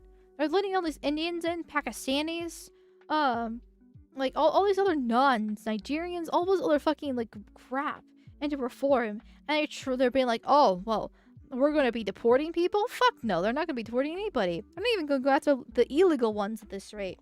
They're just saying it just because. And all the Tories jumped ship because they realized that they sunk their party. I mean, they still managed to magically get 18% over Labour, but that's probably just because Keir Starmer is abysmal. And he's the current Prime Minister. But they killed their fucking party. And they deserve to die. The Greens are doing well. It's basically because at this point, British politics has become this divide between the far right. I say far right, not really actually far right here. But within the political party side of things, we'll just use it for the lack of a better term. And like the far left, right? You got Reform and Restore Britain, which Reform's a scam, but they're still the popular one at the moment, right, at 21%. Trying to talk about how they're going to be deporting illegals and getting rid of people. Reform's not going to do it. They've backtracked on their statement multiple times, but they're trying to posture themselves as like that. Versus Restore Britain actually will. Like, I do believe they will with Rupert Lowe. And then you get the Greens, who are even further left than Labour. And that's why Labour is starting to actually implement some green policies, because Greens are doing better than them in the polling and popularity-wise. But they're just literal communists. They're like climate change communists. I mean, Labour's also filled with communists too. I know Jeremy Corbyn's left a long time ago, but regardless. But it's basically being split now because nobody likes Labour and nobody likes the Tories. They've both killed their own parties. The Lib Dems have no chance. They've always been kind of like a laughing stock. So the parties that are taking their place are Greens and Reform, but I think Restore Britain will take Reform's place instead, because Farage is a joke, Reform's a joke. And if they're pulling at 9% already within 2 months of being an official political party, give them another 3 years, oh yeah, they have a chance.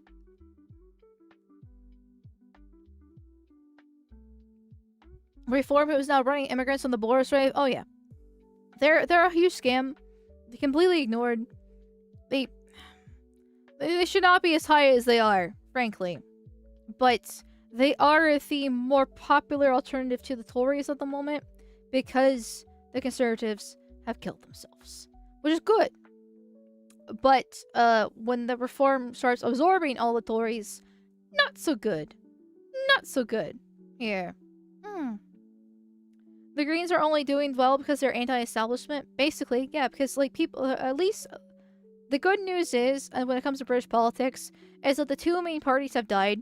Because even though they have a multi-party system, the reason I know some people advocate for a multi-party system versus America's two-party system that we have here, and I don't think they realize that it's basically the same system.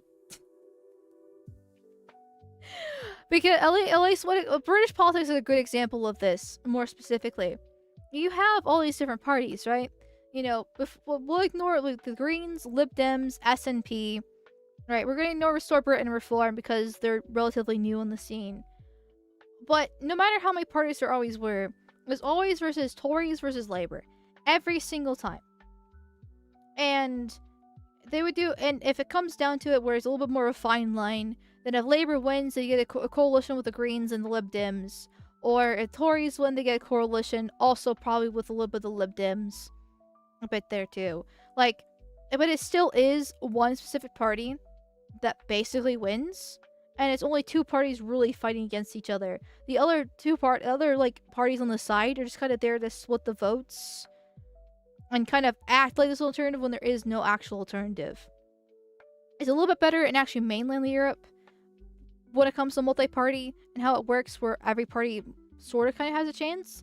But even then, still not exactly the case. So there still are two main parties versus the right versus the left. And then the smaller parties that they have coalitions with, it's just usually the coalitions are a bit more of a mixed bag because of how many parties they have. And it's very rare where one specific party actually gets the 51% majority to actually have the complete control of the government.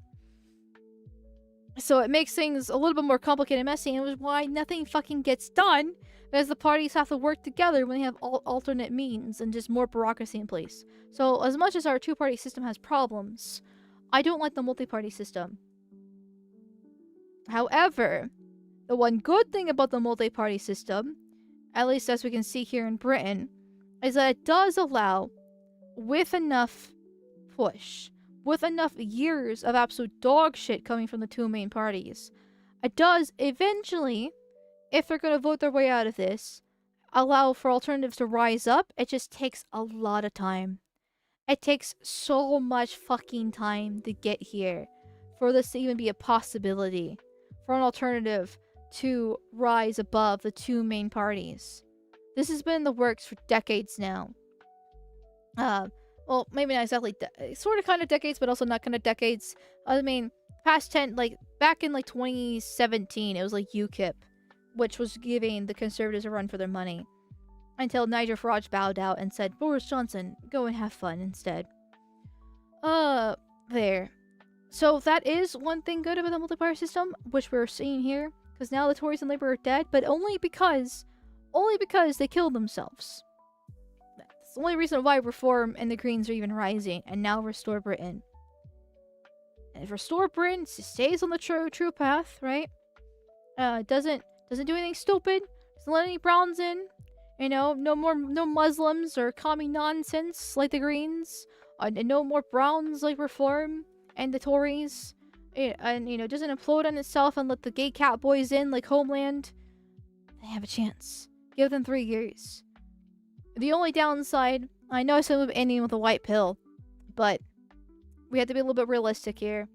The only downside is that means 3 more years for the countryside to be destroyed. Which, not exactly a pleasant thought. Then you have to wait another 3 more years for this to fucking possibly stop. God knows how much more damage they're going to be doing in the next 3 years. But after decades of these endless hordes of migrants coming in and ruining the country, it has been decades. I know the Boris Wade made things worse. Significantly worse. But it has been going on since at least the 70s. Well, at least with the Pakistani rape kings especially. Another 3 more years and you're almost there. Almost there, if you want to vote your way out of this properly. If you don't feel like voting your way out of this, well, that's a little bit of a different story here.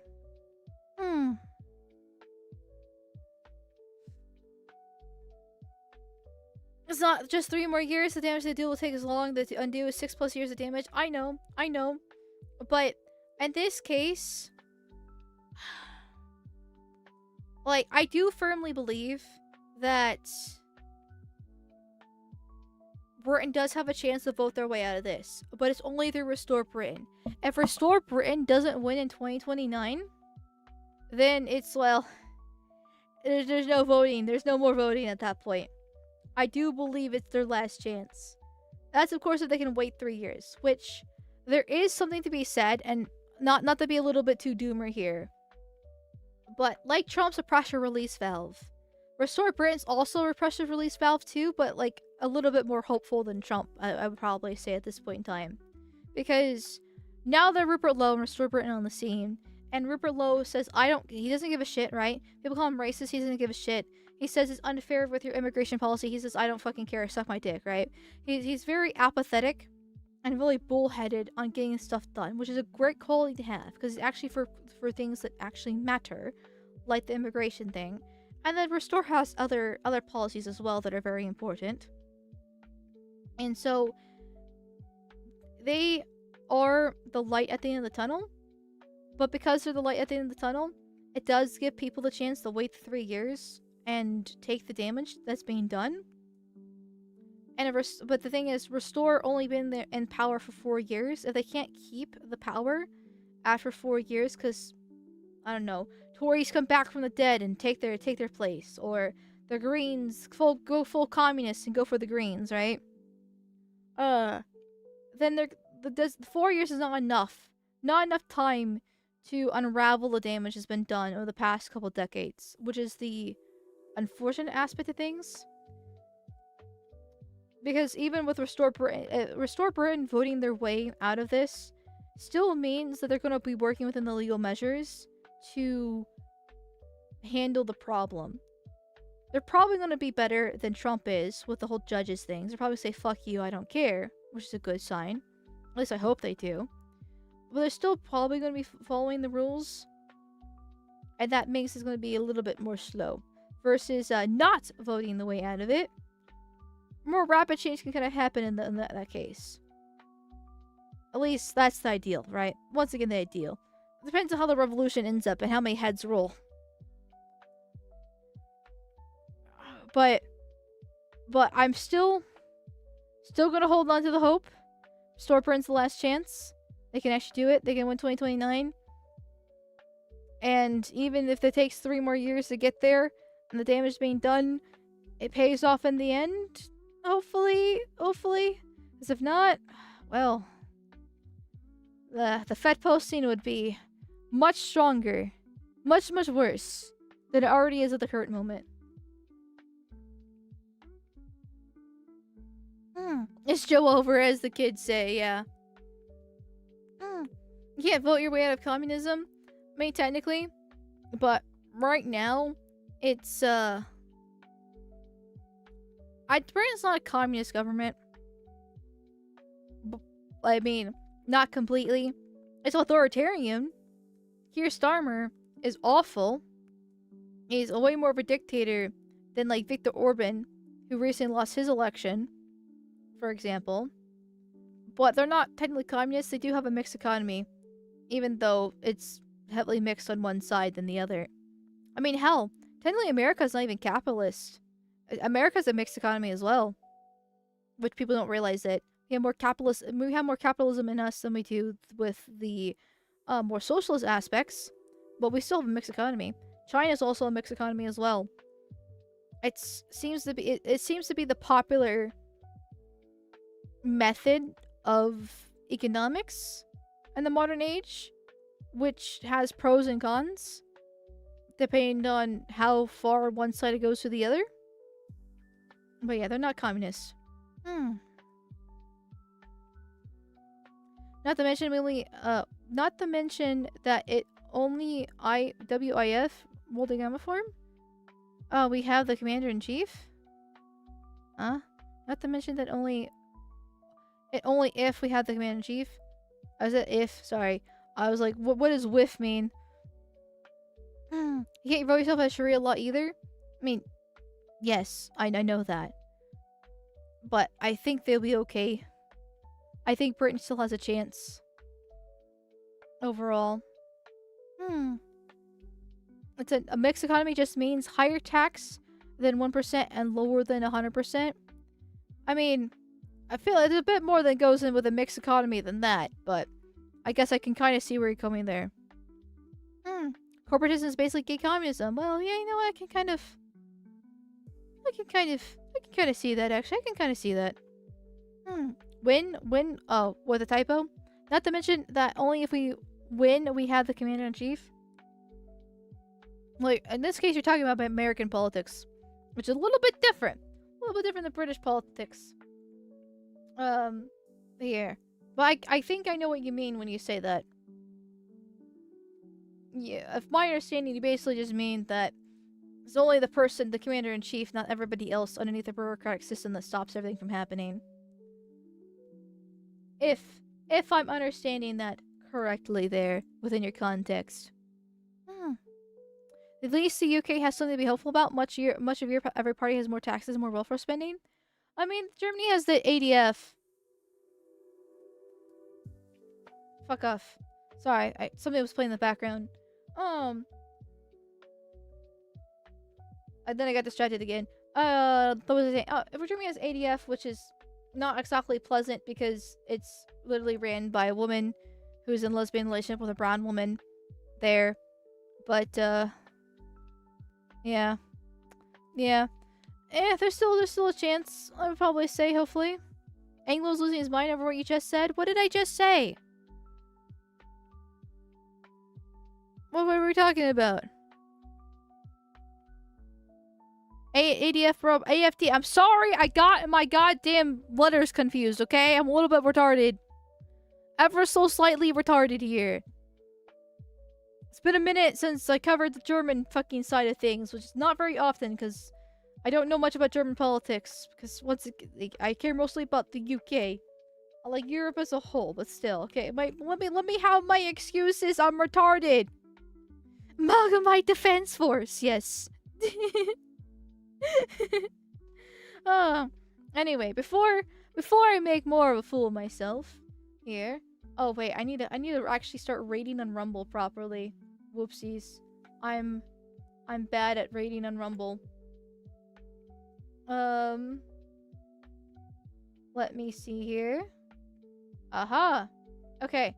So, YouTube bros and Rumble bros, I'm gonna send you guys over to Nanis there, and Kick bros, I'm gonna be sending you over to Kirsha. And now I know Nanis does get a little bit political from time to time, but do follow her rules. Don't be gay. We don't like the gays here. Kirsha's obviously political, but once again, follow her rules and be reasonable. Don't fat post, don't glow for either of them. So be respectful. If you're not that case, then you get thrown off a building like little faggot that you are. Okay.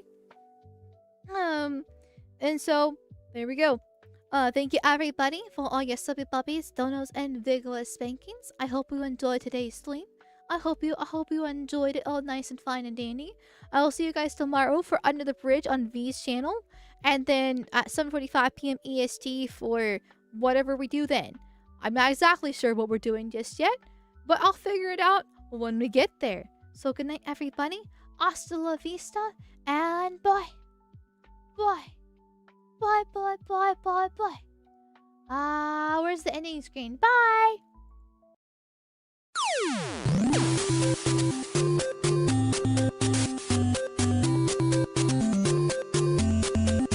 I mean, hey, if Pac-Man affected us as kids, we'd all be munching magic pills and listening to repetitive electronic music, am I right?